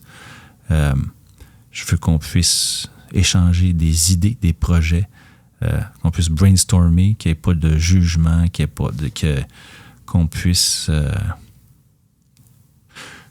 être visionnaire d'un avenir pas si lointain. Je veux dire, pas à long terme, mais de pouvoir, d'être capable de se projeter ensemble puis de le concrétiser aussi, là. Ouais. Parce que dans le couple, ton petit Kevin, là, cette voix-là, qu'on peut appeler, entre autres, Dr. Marquis a écrit un livre, Pensouillard, le hamster, c'est un peu ça. C'est cette petite voix-là qui est notre saboteur, là. Est-ce que ça se calme quand tu es en amour? Oui. Oui, non, c'est pas là. Kevin, il est là dans un autre. C'est ça, parce que ça n'existe pas à ce moment-là, parce que tu es entièrement dans ta relation. Oui. Est-ce que tu es genre à être sentimental, nostalgique?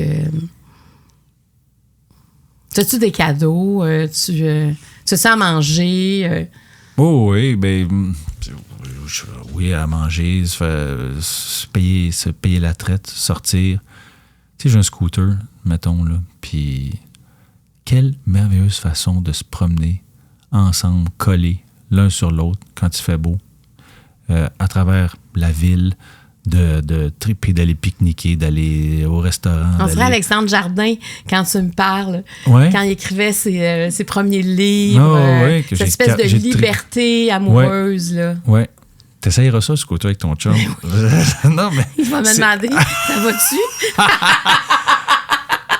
Non, mais tu sais... c'est beau comment tu racontes ça, j'adore. En voiture, t'es de même. Mais c'est vrai. Puis là, t'es comme... L'autre, il y en a un des deux qui est collé. T'es collé de même, il fait soleil, t'as le vent d'en face. Puis quand tu tournes ensemble, je veux dire, tu suis le même ensemble, mouvement. Puis tu dis, on s'arrête là, ça va prendre un verre là.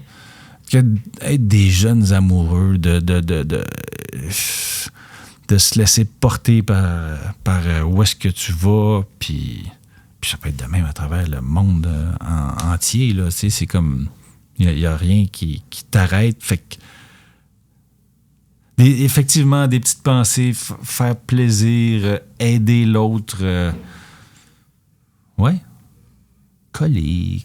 Fait que toi, t'es un colleux, là. Coller, coucouner, des fois, quand tu fais pas beau, évidemment, mais... Puis aussi, avoir la curiosité d'aller dans l'univers de l'autre. Mm-hmm. Tu sais, souvent, tu vieillis, puis tu fais « Ah, non, je suis le même, puis tu me changeras pas, puis tout ça. » Ah, OK, on n'est pas vraiment dans un studio, là, on entend vraiment le monde de l'autre bord du mur. C'est ça, ils doivent s'en aller dîner, là. C'est ça, mais eux, ils nous entendent pas, par exemple. OK, c'est bon. Donc, je disais... Non, tu disais, tu sais, quand on vieillit, des fois, on dit, ben moi, je suis comme ça, je veux rester. Oui. Non, mais garder cette curiosité-là, cette flamme-là, l'espèce d'ouverture du début, mais de rester jeune en amour. C'est super important de se surprendre, il n'y a rien de prévu aujourd'hui, je t'amène à telle place. Hein? Fais-moi confiance. Tu sais, faire une espèce de confiance aveugle. On dirait qu'avec le temps, on fait « Non, ça me tente pas », puis finalement, tu fais rien. Mais non, là, c'est comme... Avec Virginie, entre autres, je dis aujourd'hui, on va shooter des images de... On fait des images de drone, on fait un film, on fait tu sais, son agence d'influence, mais on triple là, présentement. Il y a vraiment un énorme changement qui se passe présentement dans le monde des communications. Elle est en plein dans le centre de tout ça. Elle est jeune, puis elle l'a. Je connais rien aux réseaux sociaux. Puis elle le feel, elle le sent, c'est que t'apprends de... Mais elle est visionnaire, en quelque part, de quelque chose que tout le monde n'est pas capable de voir. Que ce soit les postes de télévision, que ce soit les radios, que ce soit... Elle est en plein ancrée dans son temps. Puis je fais, moi, je veux être là. C'est sûr que je veux participer à ça avec les choses que j'ai acquises avec le temps. Même si c'est pas moi qui étais en production puis qui shootais des images, je veux...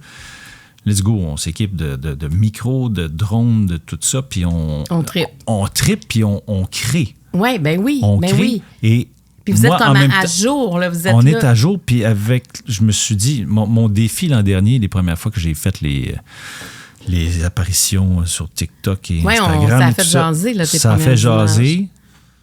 Puis mon but, c'était effectivement de faire une connexion entre la télévision traditionnelle puis les réseaux sociaux.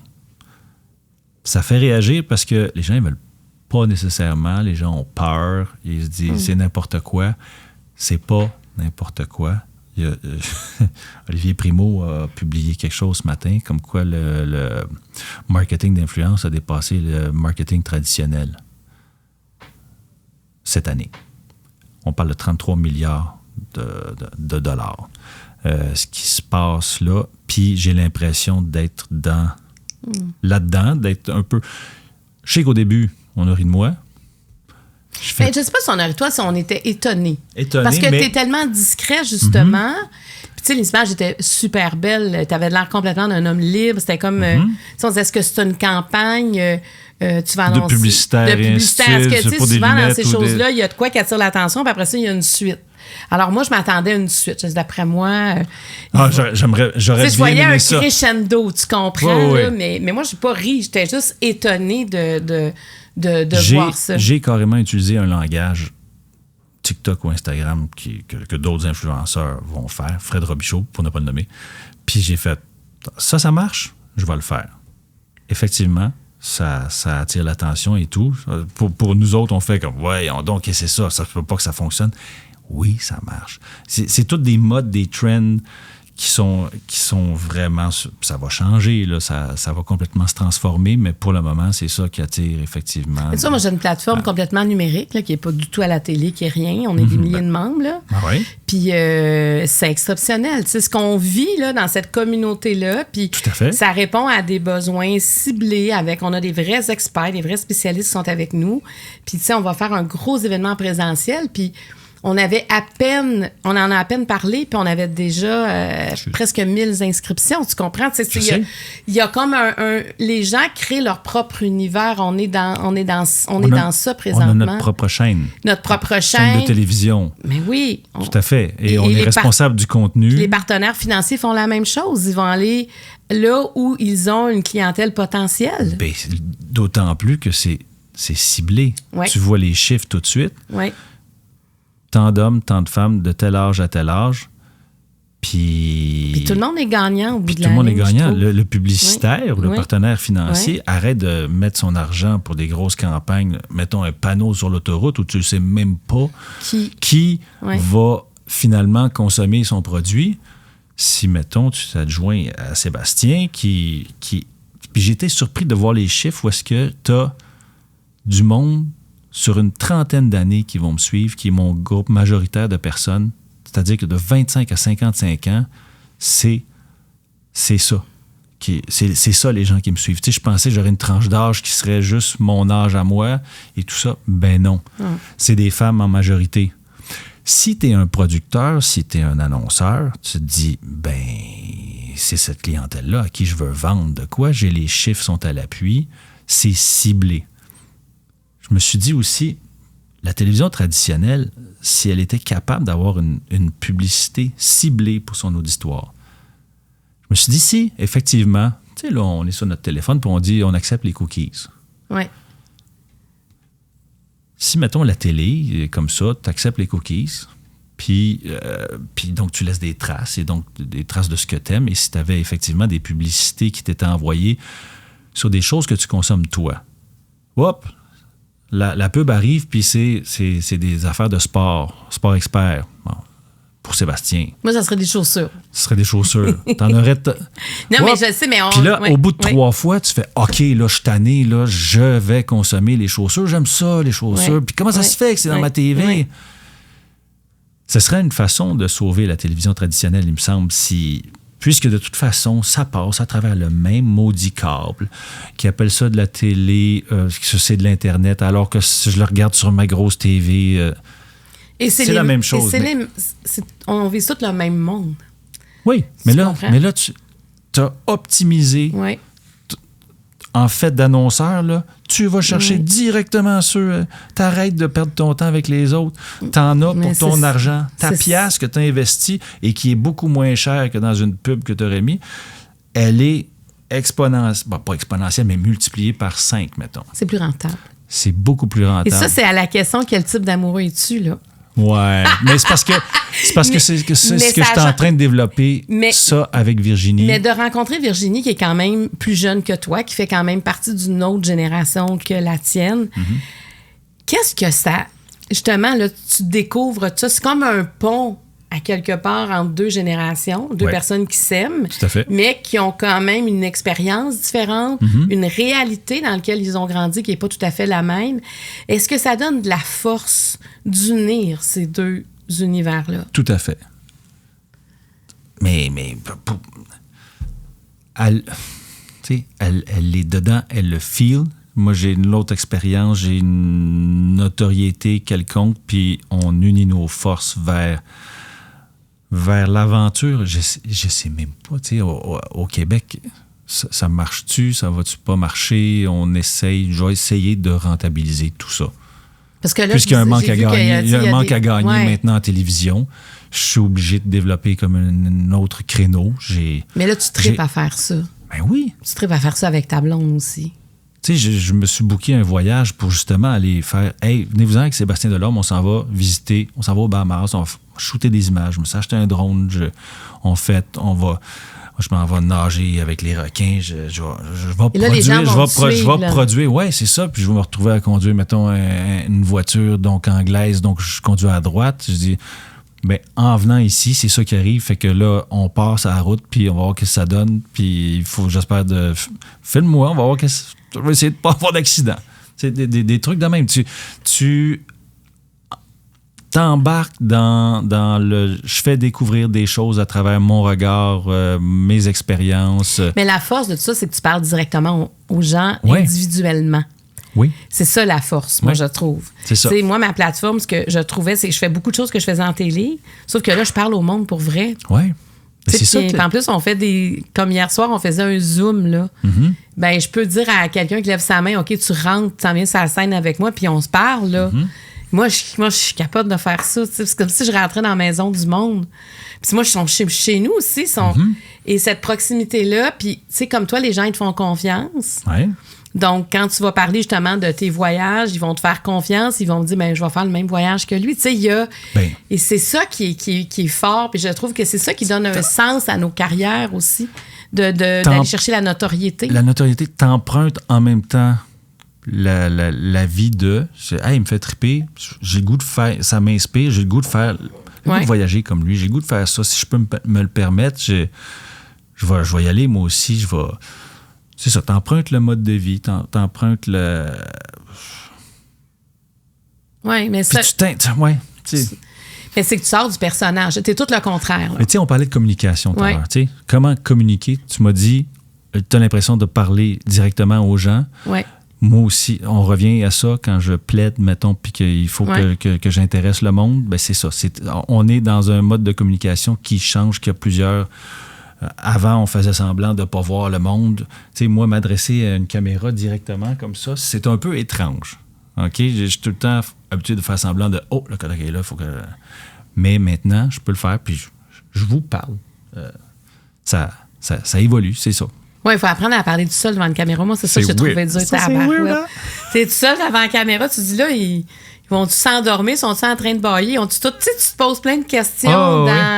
Et c'est pour ça que j'aime ça en Zoom. Je les vois. Et que là, je le sais qu'ils sont là. La dernière fois que je suis allé voir Mario, c'était des caméras automatisées. Ah oui, il a toujours travaillé avec ça, imagine. Personne. Il n'y a personne. Il y a juste le gars qui te met le micro. Puis j'ai fait, mais voyons donc, il n'y a plus de caméramans qui réagissent. Je trouve ça... Ah non, c'est ça. Tu sais, moi, quand j'étais à la TVA, j'avais des caméramans. L'équipe technique, ça fait... c'est tellement important de les entendre rire, de les entendre réagir. Puis après, ils vont venir te faire des commentaires. Dire, OK, ça, c'était bon parce que... Mais quand lui, il n'y a personne. Là. Personne. Il n'y a pas un bruit dans la place. J'ai trouvé ça aride. Mais vraiment aride. J'ai fait, non, c'est pas vrai. Puis j'ai travaillé avec les mêmes caméramans que toi, probablement, là, quand j'étais à TVA. Fait que... Je venais pas pour rire, en plus. Là. Non, c'est ça. Mais ça fait partie de notre public, tu sais. Ouais. Est-ce que tu es prête à passer au niveau rouge? Oui, je sais. Écoute, c'est pas compliqué. Je vais te les lire les trois. On en choisit qu'une. Okay. Moi, je t'en pose pas. À quel moment aurais-tu souhaité que le temps s'arrête? Oh, la lumière change, les effets spéciaux, mesdames et messieurs. Non, mais à vous, là, on a mis le paquet. Oh! Là, t'es impressionné, hein? Là, ça, c'est des petites lumières. Oh, oui. Wow. Écoute, là, on est concept. À quel besoin profond ta blonde répond-elle? Quelle est la plus grande épreuve que tu as eu à surmonter? T'en choisis. On répond à une seule question.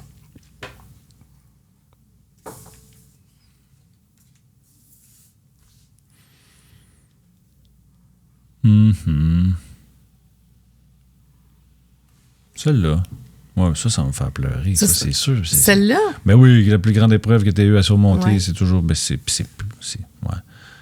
Mais c'est bon, ça. Oui, let's go. Mais c'est les deuils.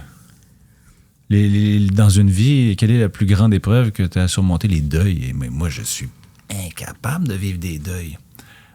Des deuils, la mort, ou non, des deuils amoureux, ou...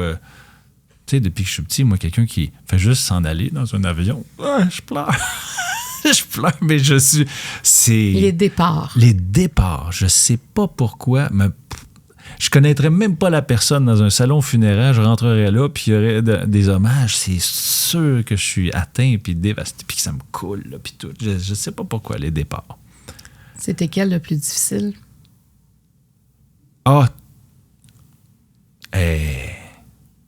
Mais nos vies sont parsemées de deuil. Ben oui. Les deuils amoureux. Les deuils amoureux, tu as eu une relation avec Julie Perrault pendant des années. C'est la mère de tes enfants. Puis je ne veux pas rentrer dans cette intimité-là. Mais est-ce que ça, que ça se finisse, que cette relation-là amoureuse se termine, est-ce que ça a été un gros deuil? C'est un gros deuil parce que évidemment, mes parents sont encore ensemble et pour moi, c'était ça l'image de la réussite amoureuse et tout. Puis c'était genre un code à suivre, j'imagine. Puis je pensais que c'était la seule chose qui existait. Fait que oui, ça a été de me reprogrammer par rapport à ça puis de faire la famille aujourd'hui, c'est peut-être autre chose. Donc ça prend du temps avant de réorganiser. Est-ce que c'est dur à annoncer aussi? Ah, ça, c'est tough, hein? Aux enfants? Ouais. Ah ouais, là, je m'en revois, là. Ouais. À vivre après ça aussi. Puis retourner chez ses parents quand t'as je sais pas quel âge. Ah ouais, tu retournes vivre dans le sous-sol chez tes parents avec tes enfants. Tu fais « Wow, qu'est-ce que c'est ça? » Je pensais jamais vivre ça. Puis, ben, ce qui est bien, c'est qu'on s'adapte. On est capable de passer par-dessus. Ouais. C'est ça. J'ai toujours eu beaucoup de respect pour, évidemment, les athlètes qui passent à travers des difficultés. Ça, c'en est une, les séparations dans une vie. Une, puis deux, puis trois, puis c'est ça. Puis je suis le genre nostalgique, puis effectivement, ça me traîne dans la tête pendant peut-être trop longtemps. Puis finalement, à un moment donné, ça part, puis il y a comme... La vibe change, puis je suis capable de passer à autre chose. Je sais pas s'il y a des gens qui sont capables d'effectivement de... C'est fini, puis that's it, là. Mais moi... c'est pas comme ça que c'est difficile. Je veux dire, il y a quand même une histoire, il y a une partie de la vie. Tu sais, quand tu repenses à ta vie, ça revient. Tu sais, je veux dire, c'est difficile de dire... tu peux pas te couper de ta vie, là. Tu sais, si tu passes plusieurs années avec quelqu'un puis tu as des enfants, quand Noël arrive, c'est il y a plein de moments. Je dis Noël, mais c'est n'importe tous les jours, puis avoir un souvenir, quelque chose, la puis, ressemblance de l'autre dans le regard de ton enfant. Là, t'ouvres la radio, puis il y a la toune. Tu fais come on, là. Puis là, tu te rends compte que c'est que des chansons qui parlent de ça, man. Donc, il faut pas s'empêcher, même si tu avais l'image de tes parents, d'un couple qui dure au-delà de tout, il faut poser les gestes quand c'est le temps de le faire. Tout à fait. C'est parce que des fois, on se met des dogmes là, comme ça, on se met comme quelque chose, des obligations, mais qui sont pas utiles, qui peuvent au contraire nuire à la qualité de vie. Là. J'en parle là parce que ça vient d'arriver. Claude Poisson, le metteur en scène, est décédé il y a 2 semaines. Dans la même journée, j'ai eu des nouvelles c'était la fête de Julie, cette journée-là. Et très étrange. Puis, étrangement, je vais me promener à vélo, puis je vois une ancienne de mes copines. Fait que toute cette journée-là était comme teintée de... Claude Poisson a été le premier metteur en scène qui m'a engagé à la sortie de l'école de théâtre. Il a été mon guide, c'est-à-dire c'est lui qui m'a introduit à ce milieu-là. Il m'a engagé à 4 reprises et il m'a présenté Julie, qui est devenue la mère de mes enfants. Et donc, Claude Poisson a représenté le deuil de Julie, après ça, l'autre, le deuil d'une partie. Fait qu'il y a cette journée-là, j'ai vu toutes les facettes de ma vie me réapparaître d'en face. Par pur hasard, je sais pas pourquoi, mais il y a 30 ans de ma vie, quand Claude est décédé, fait que c'était... Puis là, tu te mets à penser à ça, puis tu revois l'évolution de ce que tu étais, puis de tous les moments. Tu l'as d'en face. Tu fais, la vie a décidé que là, aujourd'hui, là, je faisais le résumé de...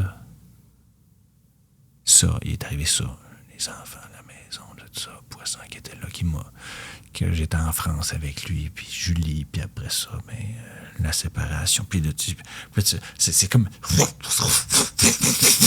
C'était vraiment particulier.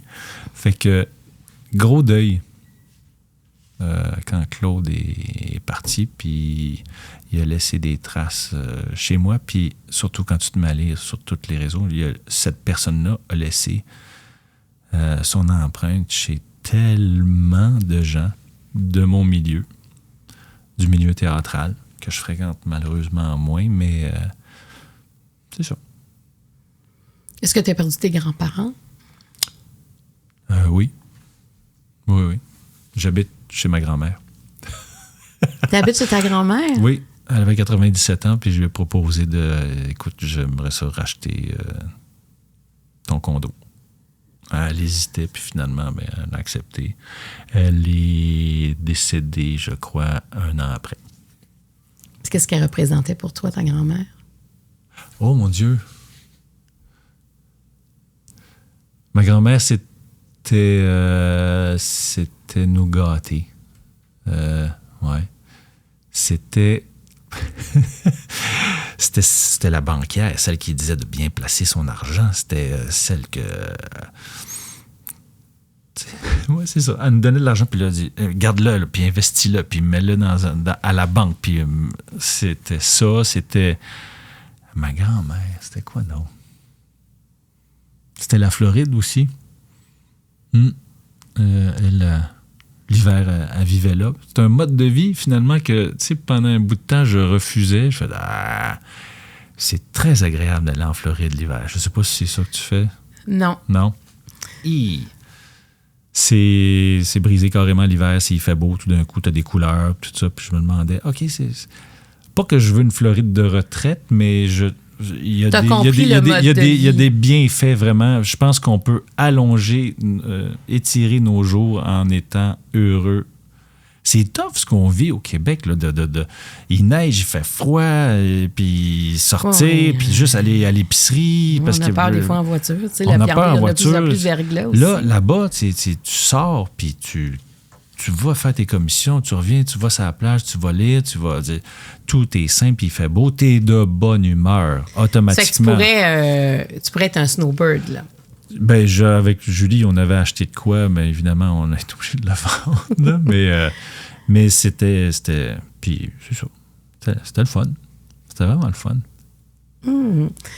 Ouais, d'après moi, mais je veux voyager. De toute façon. Qu'est-ce que tu n'as pas fait que tu as envie de faire maintenant? Qu'est-ce que tu n'as pas eu le temps de faire avant maintenant? Là, je veux voyager, puis je veux...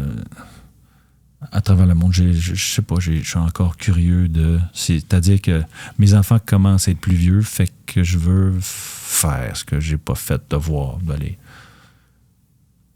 en Asie, en Turquie, un peu partout. J'ai toujours eu peur de voyager aussi parce que j'étais allergique mortellement aux arachides, aux amandes, aux noix. Fait que ça demeure tout le temps... Je suis tout le temps accompagné de mon épipène. Mais je comprends. Mais bon, jusqu'à date, j'ai réussi à m'en sortir, même si je me suis retrouvé à l'urgence une couple de fois. Là, mais... As-tu eu peur de mourir? Oh, oui. Oh, oui, à plusieurs reprises. Hein. Je pense, hier, j'étais en scooter sur le pont Victoria, j'ai eu peur de mourir. Tu sais, là, c'est en treillis métallique, là. Ouais. J'ai fait, ça pourrait t'asseoir. Parce que t'as glissé. Mais je sais pas pourquoi ils avertissent pas de pas aller en moto ou en scooter là-dessus, parce que c'était la première fois là, que tu y allais. Mais non, mais en voiture, ça fait peur. En voiture, ça fait peur, mais là, un petit scooter, tu te retrouves à changer de voie. Hier, j'ai fait, mais ça n'a pas de maudit bon sens.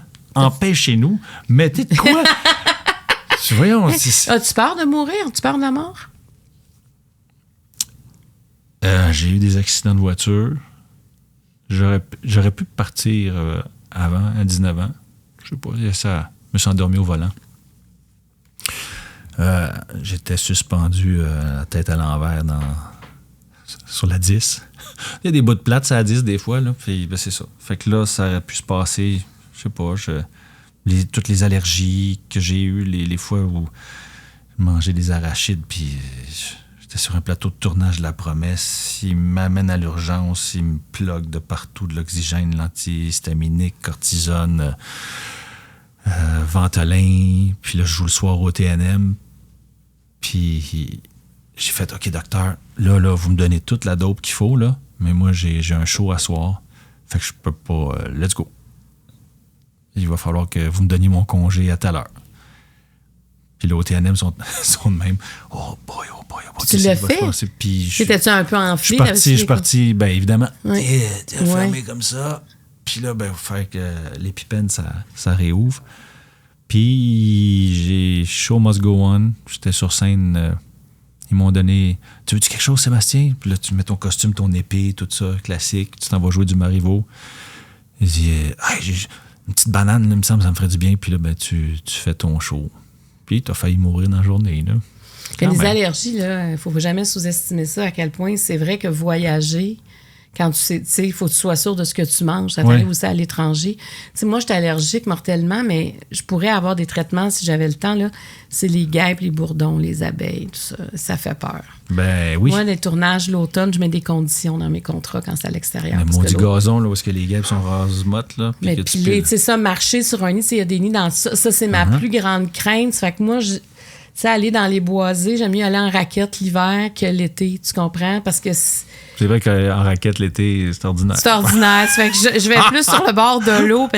Mais c'est parce que dans la tête, je trouve qu'on manque... Des fois, ça enlève la liberté. Tu sais, cette crainte-là, t'entends un petit bruit ou encore toi, si tu sais pas trop qu'est-ce qu'il y a, tu sais, c'est tellement facile de mettre... Je me retrouve en Thaïlande, moi, là, c'est dangereux. Hey, de l'huile d'arachide, du beurre d'arachide et tout. Mais ça me tente. Quand même, tu sais, je veux... Puis avec les téléphones maintenant, tu fais « OK, je suis allergique aux arachides, en thaï, ça donne... » Ça. Ouais. Donc, la mort, tu l'as quand même frôlé à quelques reprises. À quelques reprises, oui. Donc, c'est pas quelque chose qui te fait peur? Non. Quelle trace tu laisses si tu meurs aujourd'hui?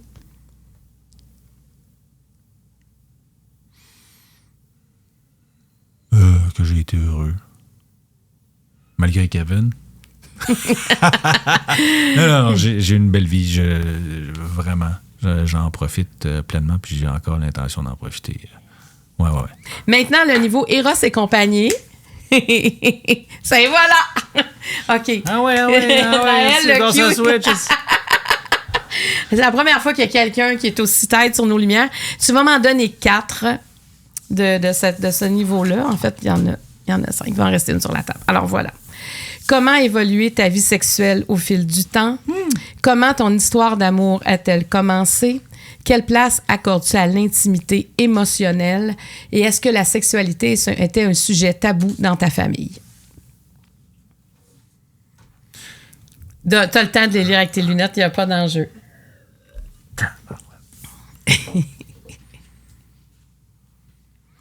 Mais là, les détails puis tout... il y en a quand même une qui est plus facile. Tu sais, t'as des options. Oui, vas-y. Ben non, mais est-ce que la sexualité était un sujet tabou dans ta famille? Ben oui, ça peut être une sûr. plus facile. Ben oui, c'est sûr, mais... Tu vas avoir l'air d'avoir choisi une facile, mais c'est ton jeu. Ouais. Comment, son histoire d'amour? Est-ce que ça intéresse vraiment? Mais... OK, je peux... Laquelle tu choisis, finalement? Comment ton histoire d'amour a-t-elle commencé? OK. Anecdote, comment ton histoire d'amour a-t-elle commencé? Bien, évidemment, tu te sépares, puis là, il faut que tu rencontres du monde, puis tu sors plus. Maintenant, ça se passe plus dans les bars. C'est dur de rencontrer du monde? Puis là, tu sais pas comment faire, tu sors plus dans les bars, puis c'était la pandémie, puis tout ça, puis même si c'est pas de mon temps, mais tu essaies les applications. Tu as retrouvé ça drôle, ça. Aïe. Fait que, j'en ai même essayé une application, c'était Rencontre sportive. Je me dis, regarde, les filles qui font du sport, ça va être parfait. Mais Colin, au lieu de ça, ils m'ont dénoncé, puis ils disaient que je me faisais passer pour Sébastien Delorme, puis que là, la responsable de Rencontre sportive dit, je m'excuse de te demander ça, mais est-ce que c'est vraiment toi? Je dis, oui, c'est vraiment moi. Puis finalement, je laissé tomber ce... Écoute, Instagram a fait la job, finalement, pour rencontrer. Attends, mais comment tu rencontres sur Instagram? Tu parles avec les gens? Hein? T'es d'accord? Non, mais attends, là, je veux juste comprendre. Il faut que tu m'apprennes. Là, t'es sur Instagram, puis tu cliques sur un compte. Ben oui. OK, puis là, à partir de là, tu échanges, tu commences à écrire. Ben oui, mais tu fais juste commencer une discussion avec quelqu'un qui a vu le profil, puis t'as fait... Ben, c'est ça. Mais quelqu'un qui t'a déjà écrit, peut-être, potentiellement. C'est ça, là, je mettais à la table, mais qui t'a écrit, puis il fait, OK, là. Ben, oui, qui t'a écrit, mais brièvement, allô, salut, comment ça va? Puis, ouais, tu réponds. Puis, éventuellement, je te dis pas que c'est tout de suite, hein, ça peut prendre du temps, c'est très long, puis tu peux te parler longtemps, puis ça peut foirer, mais mettons que c'est une façon de rencontrer Instagram où est-ce que c'est pas la relation sexuelle, mettons, qui est mise de l'avant, contrairement à Tinder et autres plateformes, c'est ça. Fait que je me sentais plus à l'aise, finalement. J'aime bien Instagram. Ben oui, hein? Ben oui. Donc, quelqu'un... On t'écrit sur Instagram, tu décides de répondre, et là, l'échange s'est fait. Et comment s'est passée la première rencontre? Parce que là, à un moment donné, il y a une rencontre en présentiel. Est-ce que c'était peurant? Je pense que c'est super important de parler pendant très longtemps via... de se texter, puis d'échanger, puis de ne pas se voir. Tu vas avoir vraiment une bonne idée. Mais longtemps, c'est en termes de jours, de semaines? Ah, de jours. De jours? Oui. Mettons 2 semaines. OK. Puis, tu échanges sur plusieurs sujets, la vie. Puis, tu vas voir s'il y a une compatibilité. Puis, ben, c'est assez rapidement, tu vas faire « Hey, c'est le fun! » Mais là, tu fais avec plusieurs personnes? Tu le sais. OK. Tu le sais vraiment rapidement. Okay. Tu le sais, ouais. S'il y a des choses qui accrochent, s'il n'y a pas de compatibilité, s'il y a une façon de penser complètement différente sur la vision de la vie, puis tu peux, effectivement, en échangeant, tu peux parler des difficultés de la vie, puis échanger là-dessus, puis où est-ce que tu en es rendu, puis tu as le droit de dire « je me suis séparé il n'y a pas si longtemps », puis c'est peut-être pas la meilleure façon. Puis si l'autre reste là quand même, ben... Mais tu sais, quand tu commences comme ça, là, c'est que tu n'as rien à cacher non plus. Non, c'est aussi bien d'être franc et honnête, puis de faire... c'est là que je suis rendu. Puis tu verras si ça marche ou pas. Puis là, quand vous êtes rencontrés, quand tu as quitté... Mais t'as l'impression, à un moment donné, de connaître la personne, tu sais. Ouais. Au bout de 10 jours à se texter. Ouais. Chose qu'on ne fait plus, c'est écrire comme... non, c'est vrai. C'est ça. Fait que mais il y a des tu le sais, tu le sens, tu le feels, Ouais. Ça fait du bien. Oui. Ta voix vient de changer, là. Oui.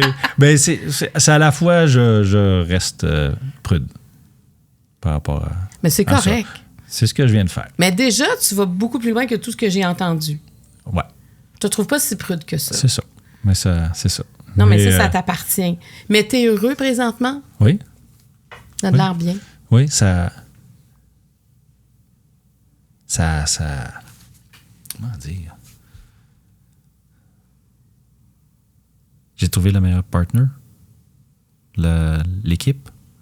La création de ce noyau-là vient la création, vient l'aventure, vient le danger est à deux, mettons.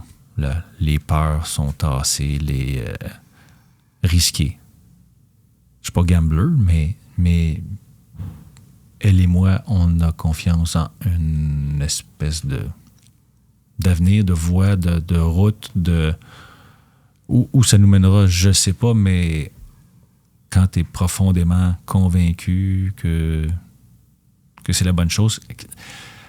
En fait, l'instinct, tu sais, on est très loin de notre instinct. On a beau être des animaux, des êtres vivants, on s'éloigne vraiment de ça, mais si tu t'écoutes, si tu fais attention aux messages ou je sais pas trop quoi, qui te sont envoyés, avec cette personne-là, je sais que c'est vers l'avant que je vais, puis que ça freine pas, puis que c'est le fun, puis que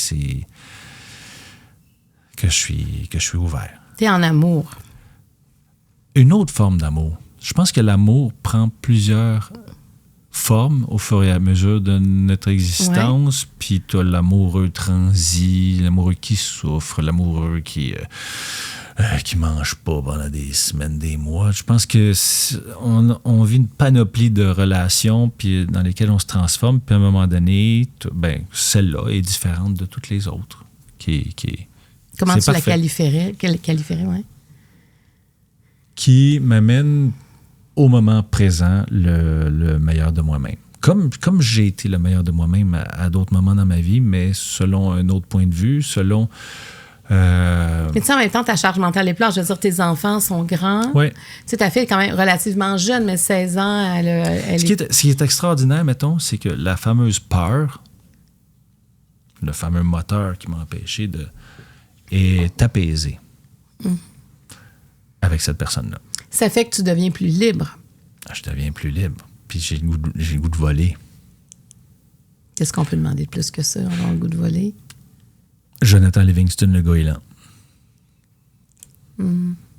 C'est drôle, c'est quand j'ai quitté District 31, Cynthia, vu Maheu, elle donne toujours un livre comme cadeau à ses amis. Des livres qui traînent dans sa bibliothèque comme ça.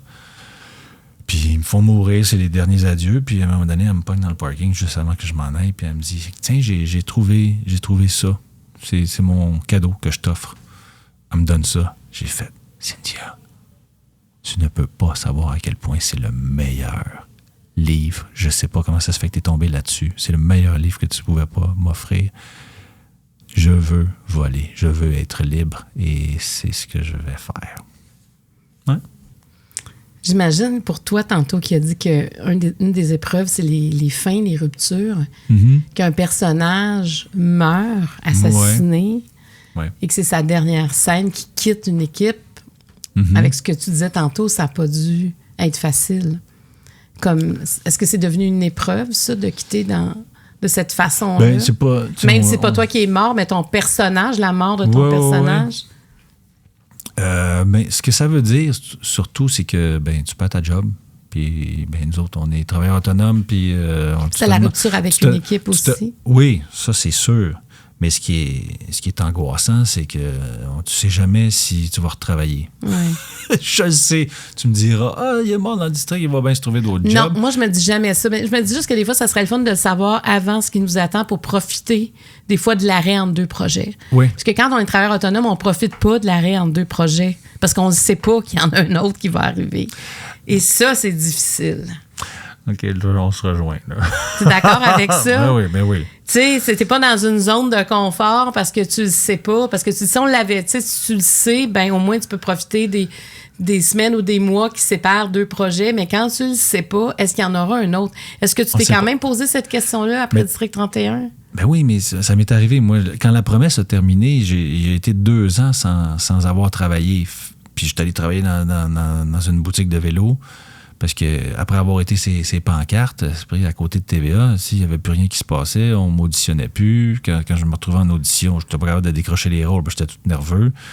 Puis j'étais pas bien, puis tout ça. Puis là, la confiance baisse. Puis fait que en perdant le district, j'ai fait « c'est pas vrai, je vais pas retourner dans cette zone-là où est-ce que vraiment tu sens vraiment comme de la merde. » Fait que j'ai fait « non ». En fait, c'est la plus grande publicité qui pouvait pas m'arriver, le plus grand service qui pouvait pas me faire, de me faire mourir, puis finalement de créer de l'espèce de demande pour moi, qui a fait que, malgré les quelques mois que j'ai pas eu de travail, ça a fait monter ma valeur comme comédien, l'espèce de deuil qu'il y a eu de ce personnage-là, puis veut pas, Indéfendable s'est présenté. En fait, c'est un grand service. C'est qu'avec le recul... C'est ça. C'est comme ça qu'il faut que tu le vois. Mais t'es complètement... Puis il faut que tu te taises en plus quand tu es dans une quotidienne, puis que là, tu meurs, puis tout ça, puis tu le sais que... c'est pas évident, mais je sais que Patrick Labbé a vécu la même chose que moi il n'y a pas si longtemps. Oui, c'est des... Mais heureusement, on te revoit à tous les soirs maintenant. Mais tu sais, fascinant... de recevoir des messages de deuil sur un personnage alors que t'es vivant, c'est vraiment spécial. Puis il de faire la une, de te retrouver sur Twitter, sujet numéro 2 au Canada, la mort de Poupou, puis d'avoir 16 000 messages de Facebook, puis de Instagram, puis qui en parle un peu partout dans le journal, tu fais, ben voyons donc, c'est vraiment juste un personnage, mais bon. Mais en même temps, ça donne une indication importante du rôle... Ou de l'impact que ça a eu. Ben oui, puis le rôle de ton... Tu sais, l'impact de ton personnage. Oui. Mais c'est un peu comme dans la vie. C'est quand on meurt que les gens, souvent, vont nous donner la valeur qui nous revient. Tout à fait. Et c'est ça qu'ils ont fait avec ton personnage une fois mort. C'est mais on l'aimait. Mais pourquoi? Et là, tu dis que tu as eu tes messages. Mais c'est fou. Puis il y a des gens qui me réécrivent encore, qui me disent, ça fait la 3e fois que je le regarde, puis je pleure encore. Je fais, oui, tu le sais, mais tu sais, c'est ça, il y a comme un... C'est fou comment ça peut traverser l'émotion à travers la télé, puis chez les gens. Puis l'attachement. Oui, l'attachement. Puis, il y avait la pandémie, 4 jours semaine. C'était vraiment fort ce que Luc et Fabienne ont fait, c'est-à-dire de créer quelque chose d'événementiel, puis que, dérange-moi pas, je regarde District. C'est quand même fou, là. Ben, est-ce que la pandémie a aidé? Probable. Sûrement, parce que la pandémie, tu sais, la TV est devenue très, très importante dans nos vies. Tu sais, c'était notre façon de sortir de la maison. Ben, tout à fait. C'était à travers les écrans, tu sais. Sinon, on était... et là, de voir des personnages, aussi, vous étiez beaucoup d'acteurs qu'on connaissait déjà. Fait qu'il y a déjà un lien de confiance. Et là, après ça, on embarque dans l'histoire, dans vos nouveaux personnages. Tu sais, Je pense que c'est pas pour rien aussi que peut-être Legault avait réautorisé les tournages pour maîtriser en quelque part la foule ou l'opinion publique, pour de se désennuyer puis s'arranger pour qu'il faut qu'il se passe quelque chose ailleurs. Faut qu'il se passe quelque chose ailleurs, parce que sinon, la santé mentale et tout ça... Surtout la fiction. Oui. La fiction nous sort de notre quotidien. Tu sais, moi, avant de m'endormir, j'écoute souvent des fictions. Juste, ça neutralise mes pensées. Mm-hmm. Mais ça fait du bien, tu sais. Fait que j'imagine, en pandémie, comment c'est important de neutraliser... tout ce qui se passait à l'extérieur, quelques heures ou quelques minutes par jour, tu sais. Dernière question, Sébastien. Les empereurs romains, ils divertissaient leur foule dans les colisées, justement, pour les désennuyer. Mais c'est un peu comme ça que... C'était un peu violent. Heureusement, on est... Oui, c'est moins violent. Heureusement, maintenant, c'est de la fiction, parce qu'à l'époque, on n'était pas dans... Mais tu sais, vivre la culture, tu sais, il y a la fiction, mais la culture en général a perdu quand même des lettres de noblesse, malheureusement, dans la façon qu'on la traite, dans la façon qu'on la perçoit, je trouve dans le manque de reconnaissance d'à quel point la culture fait partie de notre vie sur une base quotidienne. Et souvent, on s'en rend pas compte. Et à quel point ici, on a des artistes incroyables, des artisans. Et on fait des miracles avec très peu. Oui, je sais. Tous les gens qui vont travailler à l'extérieur, quand ils reviennent ici, ils n'en reviennent pas. Dernière question déjà. Oui, Opto Réseau. Quand tu regardes... Ah ben là, on l'a quasiment eu, là. Ça s'en vient. Yeah! C'est le dernier niveau, parce que le prochain niveau, ça aurait été... parce que là, on était pratiquement sur la coche dans le changement de couleur. Quand tu regardes ton parcours de vie, quelle en fut la plus belle période? Celle qui reste à faire. Oh! Vivre dans le moment présent. Le passé, c'est le passé. On peut plus le changer. Le futur, j'aurais beau dire, je vais faire ça. La vie, elle va me faire des jambettes, puis ça se produira pas comme je l'ai imaginé. Fait qu'aussi bien me dire que c'est maintenant que ça se passe. Mais ça, j'ai le contrôle là-dessus. Eleanor Roosevelt disait que le passé, c'était de l'histoire, puis demain, c'est un mystère. Mais aujourd'hui, elle dit une phrase tellement belle, elle dit... On appelle ça le présent s'appelle... Attends, comment elle dit ça? Elle dit, on appelle le moment présent le présent parce qu'il faut voir ça comme un cadeau. C'est un présent. Et c'est vrai, quand on voit ça, le présent, comme la notion de cadeau, je trouve que ça donne une grande force. Parce que c'est vrai, demain n'existe pas, hier, c'est fini. Il nous reste juste le moment présent. Mm-hmm. Tu sais, qui est comme un cadeau, ça veut dire qu'on est vivant aussi. Oui. Est-ce que ça fait longtemps que tu as compris qu'on devait donner autant d'importance au moment qu'on vivait dans le moment présent? Pas du tout. C'est tout nouveau. Parce que la peur s'empêche de vivre souvent le moment présent. La peur, oui. Puis je me suis vraiment projeté dans des trucs, tu sais, la vie parfaite de famille, ça a été brisé. Je me suis imaginé dans des rôles, je me suis imaginé une carrière internationale. C'est tout pas arrivé pantoute. Ils disent souvent, projette-le dans le ciel et peut-être que ça t'arrivera. C'est pas vrai, là, je veux dire. Tu l'as lancé dans l'univers, mais c'est pas retombé. Non, fait que je vais rester concret, puis je vais profiter des moments là. Est-ce que l'hypnose que tu as eue, là, tantôt, tu en as parlé brièvement, mais ça t'a aidé, ça, à focusser sur le moment présent? Mais j'y allais vraiment pour faire taire cette espèce de voix-là. Ça, je crois que c'était le début d'une espèce de traitement. Bon, est-ce que l'hypnose... Mais c'était comme un point de départ. Ça ne veut pas dire que l'hypnose, mais cette porte d'entrée-là dans laquelle elle t'a fait rentrer cette journée-là, ça t'a amené à justement... C'était le début de... Le début de quelque chose. Les prémices. C'est sur des années, là, tasser la peur, tasser le regard et tout ça, tout ce cheminement-là. As-tu compris d'où venait ta peur? Je vais revenir à ton podcast quand je vais le savoir. Je sais pas. Tu le sais pas. Des fois, il y a des éléments quand même déclencheurs de la peur. Je sais pas. Oh, tu viens de me poser, là, puis... D'où ça vient? J'ai pas de réponse, c'est poche, hein? J'aimerais ça vous répondre. Non, mais t'as pas besoin. Vrai. Puis tu pourrais avoir la réponse pour la dire, mais si t'en as pas, c'est... Mais tu sais, des fois, d'identifier d'où vient la peur, ça fait comprendre beaucoup de choses. Pour le reste... Je sais pas. Il y a une image qui... tu sais, quand j'étais petit, j'ai fait des crises de manger des arachides et tout ça. Je me suis retrouvé, donc, faire des crises d'asthme à l'hôpital, puis j'ai des flashs de moi qui est dans une espèce de lit avec une toile de plastique parce que je suis en univers contrôlé, puis ma mère qui s'en va parce qu'elle peut pas dormir à l'hôpital, puis que moi je reste pogné là dans une image, un film d'horreur là, pour moi là. Mais tu sais, les départs, on parlait de ça, ma mère qui s'en va, puis je vais revenir demain là, puis moi qui est comme non, je veux pas, ça me revient régulièrement. Fait que ça serait les départs, mais la peur, la peur de mourir, peut-être, tu sais, je veux dire... peut-être. Tu sais, ce que tu racontes, là, c'est jeune pour vivre ça, là, puis d'être hospitalisé, puis de comprendre que quelque chose comme une pinotte... Ben, c'est un poison, fait que moi, je respire plus. Mais t'as raison, mais c'est des peurs partout, là, Sébastien, dans ta vie, là. Peur de manger, là, quelque chose, alors que la nourriture est partout.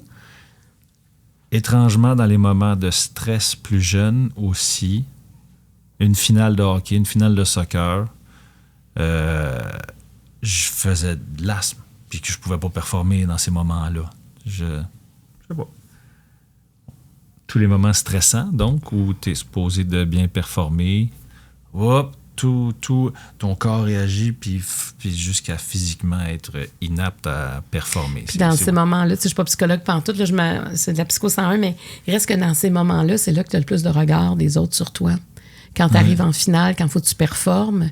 Tu es supposé d'être le meilleur. Mais c'est une grande pression, le regard des autres dans ces moments-là aussi. Bien, la pression qu'on se met aussi envers soi-même. Ben oui. Tu sais, je me suis retrouvé souvent dans des premières théâtrales où est-ce que tu espères que ça va être tout le milieu artistique est là, puis il y a les critiques qui sont dans la foule.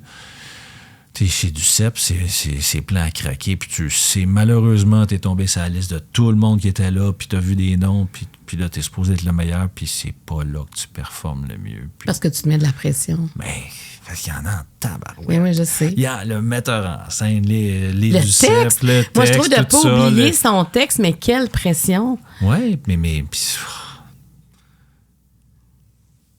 moi, c'est tough d'être... Tu sais, il y a des athlètes qui se rendent aux Olympiques, qui sont entraînés toute leur vie, puis il faut qu'ils fassent leur meilleure performance. Ils courent 10 secondes, là, comme Bruni Surin. Là. C'est là, il faut que ça arrive là, que tu sois le meilleur comme tu n'as jamais été. ça se peut que tu contre-performes. Marianne Saint-Gelais m'avait déjà dit un jour, on avait fait une émission sur l'échec. Puis elle m'avait dit, elle dit, moi, j'ai eu beaucoup plus de facilité dans ma carrière d'athlète à gérer l'échec que le succès.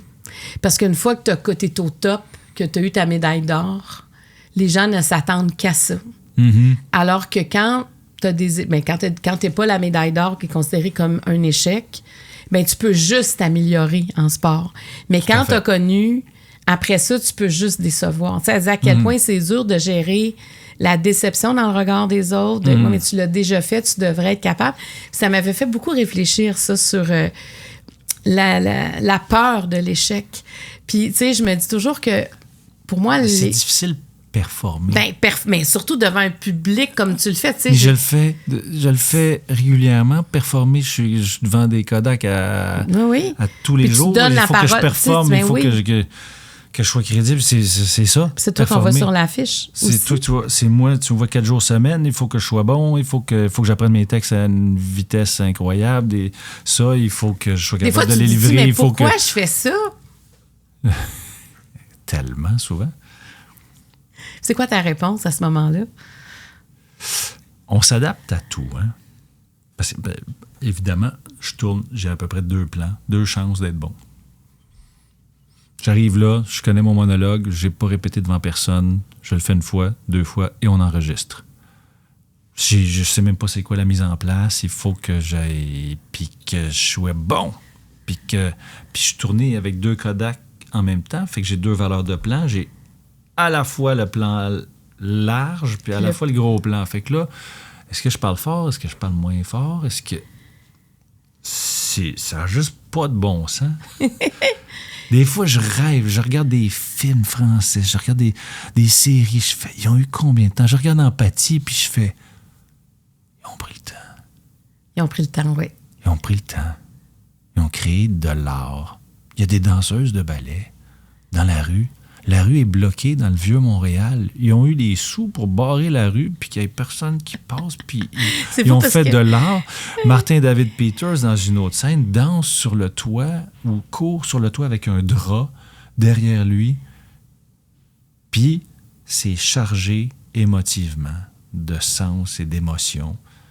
Et à la fin de cette scène-là, t'as la caméra qui descend lentement, comme si le fameux drap qu'il y avait derrière lui descendait dans le vent et venait se déposer dans la pièce. Puis j'ai fait, ils ont pris le temps, ils ont pris l'argent pour faire quelque chose comme ça. Je fais, wow, ça me fait du bien. C'est différent de... On tourne tous vite, on se ressemble tous un peu dorénavant. On tourne tous à Longueuil. C'est plus Montréal, on peut pas tourner à Montréal. Nos émissions certains mettent de la musique, certains mettent des shots de drone, certains mais visuellement, on se ressemble. Et j'aime regarder des séries pour les regarder aussi, pas juste pour les écouter. T'aurais aimé jouer dans Empathie? Wow! Mais j'aimerais jouer dans plusieurs séries, mais Empathie me donne cette envie-là, oui. Oui. Le discours... Mais c'est pas la première fois que Florence fait des choses qui sont uniques puis qu'elle intéresse les gens avec son univers. Je pense que c'est vraiment quelqu'un de très particulier. Elle a des personnages incroyables. Oui, des univers super intéressants puis forts. Et je trouve que ça demande beaucoup d'abandon aux acteurs. Oui. Puis elle est bien accompagnée de ce que j'ai vu de son réalisateur. Ils doivent... ça a été réfléchi ou ça a été ressenti. Surtout ressenti avant de le mettre en image. Il y a une espèce de connexion qui s'est faite de créateur qui fait que ça traverse. Mais tu sais, je regardais Le Comte de Monte Cristo avec Pianini. Je fais, mais je veux faire ça, un film comme ça, avec des images aussi incroyables. Je veux... Mais j'aime ça t'entendre parce que tu vois que t'es pas en train de penser à la retraite, toi, là. Non. T'es sur quasiment ta piste de décollage, on dirait. T'es en train de prendre vraiment... Tu prends encore de l'altitude. Je t'ai dit voler tout à l'heure? Oui, c'est vrai. Jonathan Livingston. Ouais. La peur, je continue à à la tasser, c'est oui, mais pourquoi pas? Mais pourquoi pas rêver? Rêver. Ah oui, il y avait Cyrano de Bergerac qui disait ça. En tout cas. Ah, mais attends, on va terminer avec Cyrano de Bergerac. J'ai pas de quote, là, cette fois-ci. Là. Mais il faut rêver. Oui. Jamais arrêter. Et vivre son moment présent. Oui. Rêver, projeter, faire vivre son cinéma intérieur, puis le partager aux autres, créer. Jamais arrêter, de garder ce feu-là, cette passion-là, cette envie de communiquer de toutes les façons possibles, visuelle, auditive, olfactive, toucher les gens, laisser sa trace, comme ça, par l'art. Ben merci Sébastien Delorme. Quelle belle rencontre. Oui. Ça a bien été. Ça, c'est tout à moi, c'est tout à toi. Tu peux répondre tout mêlé comme tu veux. Puis je vais t'offrir aussi le Ouvre ton jeu couple. Yeah! Tu pourras jouer avec Virginie. Ben merci de Claude, ta générosité. Je te félicite d'avoir fait le transfert de la télévision traditionnelle vers ce nouveau monde. Puis ça marche. Hein? Oui, puis je l'ai fait avec beaucoup de conviction. Moi, là, tout ce que je fais, c'est ce qui est le plus important. Je me projette pas. Tu sais, je faisais mon podcast. Et au début, il y en a qui disaient, tu vas te partir un podcast. Et c'était un peu comme, je suis tellement mal pris. Tu sais, au début, là, je le sentais dans le regard de certaines personnes. Puis, ben oui, puis je me disais, mais. C'est fou le frein, hein? Ah, puis moi, je me disais, le frein de notre entourage. Si je m'étais fiée au regard des autres, j'aurais pas fait grand-chose, honnêtement. Mais moi, j'ai pas ça. J'avais envie de le faire, je l'ai fait. J'avais une équipe incroyable. Déjà, Laurent Paquin, il dit, moi, je vais être ton premier invité. J'ai déjà fait un podcast, je vais t'aider si ça marche pas. Moi, te le dire, moi, puis ça a été numéro 1. Tu sais, il faut aussi savoir écouter les bonnes personnes. Tu sais, dans la vie, il y a des gens qui ils ont justement des peurs, puis c'est comme, mais pourquoi tu vas te lancer là-dedans? Mais pourquoi tu vas faire ça? Mais est-ce que c'est la peur des autres, finalement, qui nous est projetée? Ouais, hein? Il y a un grand frein, Sébastien, dans la vie, c'est la peur des autres. Tu sais, mettons, si tu dis que tu vas faire chemin de Compostelle, ouais, mais voyons, t'as-tu pensé? Tu commences à être plus vieille, t'as-tu pensé? Et là, tu dis, comment ça se fait que c'est pas mais c'est parce que sont en train de se dire, pourquoi eux autres, ils le feraient pas, Compostelle? Alors, tu sais, des fois, des fois, il y a des gens qui vont te donner des bons signaux, mais il faut quand même être capable de les détecter et pas s'empêcher de faire les choses à cause des peurs des autres. Puis là, quand c'est nos propres peurs, c'est autre chose. C'est un combat intérieur, des fois, à mener. Mais moi, je me suis dit, le podcast, c'est ça que je fais. Je vais le faire avec tout ce que je peux donner. Je le ferai pas. Moi, pour moi, il n'y a jamais de petites choses dans ma vie. Il y a juste des grandes choses. Avec toute l'expérience que tu avais. Tu as fait combien d'entrevues? 1000 avant? Ah, plus que ça, oui. 2000? Quasiment, oui. Oui. Moi, j'avais fait des documentaires. Je continue à faire encore des séries documentaires. Moi, je fais ce que je veux faire. En fait, ce que j'aime faire. Avoue que c'est le fun. Puis oui. D'être maître de son, de son temps, de sa volonté. Et de travailler. Tu sais, tantôt, tu as dit quelque chose qui m'a bien touché en début de podcast, d'être avec des gens qui croient en nous. La posture change. Tout à fait. Quand on est avec des gens qui ont confiance, quand on va te suivre dans ça, on va être avec toi, tu t'en vas vers le haut. Des gens qui te remettent en question, ben tu t'en vas vers le bas. Parce que là, imagine, tu veux pas que dans ton équipe avoir de vent de face. Tu vas avoir des vents de dos. Oui. Et quand le vent de face est trop fort, moi, je trouve qu'il faut changer de position pour que ce vent-là devienne un vent de dos. Tu sais, c'est beau être capitaine, mais là, si effectivement, c'est tout le temps contre toi, tu fais comme, mais je suis mal accompagné. Les gants de boxe, des fois, on veut les déposer, tu comprends? Oui. On peut pas se battre. Oui, il y a des affaires, des fois, il faut qu'on se batte, mais ça peut pas être ça, ta vie. Pas dès le début. Non, alors, tu sais, moi, là, je suis tellement contente, je me sens libre, puis, tu sais, je suis retournée faire de la télé, tout ça, mais je décide ce que j'ai envie de faire. Puis, tu sais, aussi, j'ai avancé en âge, là. Fait qu'il faut que ça serve à quelque chose aussi, l'expérience, puis ce qu'on a acquis, puis qu'est-ce qu'on est capable on sait la valeur qu'on a, on sait ce qu'on est capable d'apporter, si on veut aller chercher des autres. Moi, je trouve que c'est... Puis moi, tu sais, j'aime encore le monde comme... tu sais, quand j'étais jeune... je faisais déjà beaucoup de bénévolat. Après ça, j'ai fait de la politique. J'allais faire du porte-à-porte. La télé, on rentre chez les gens. Puis là, je trouve que le podcast, c'est encore une autre couche d'intimité avec le monde, la plateforme.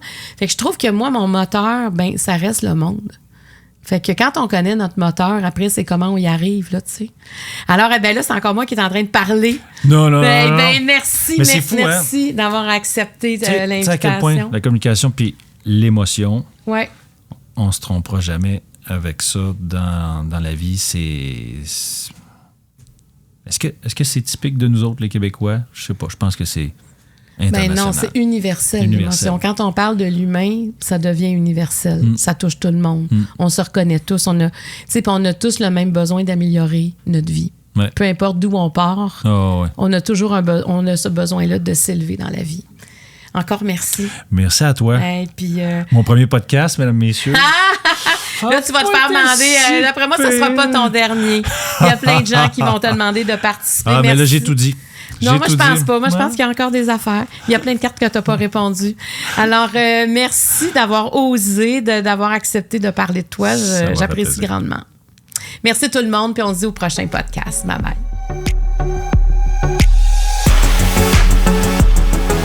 Cet épisode était présenté par Karine Jonca, la référence en matière de soins pour la peau au Québec, et par le Marie Club, qui est un espace consacré au mieux-être. Les jeux de table Ouvre ton jeu édition originale et édition couple sont disponibles partout en magasin et sur randolph.ca.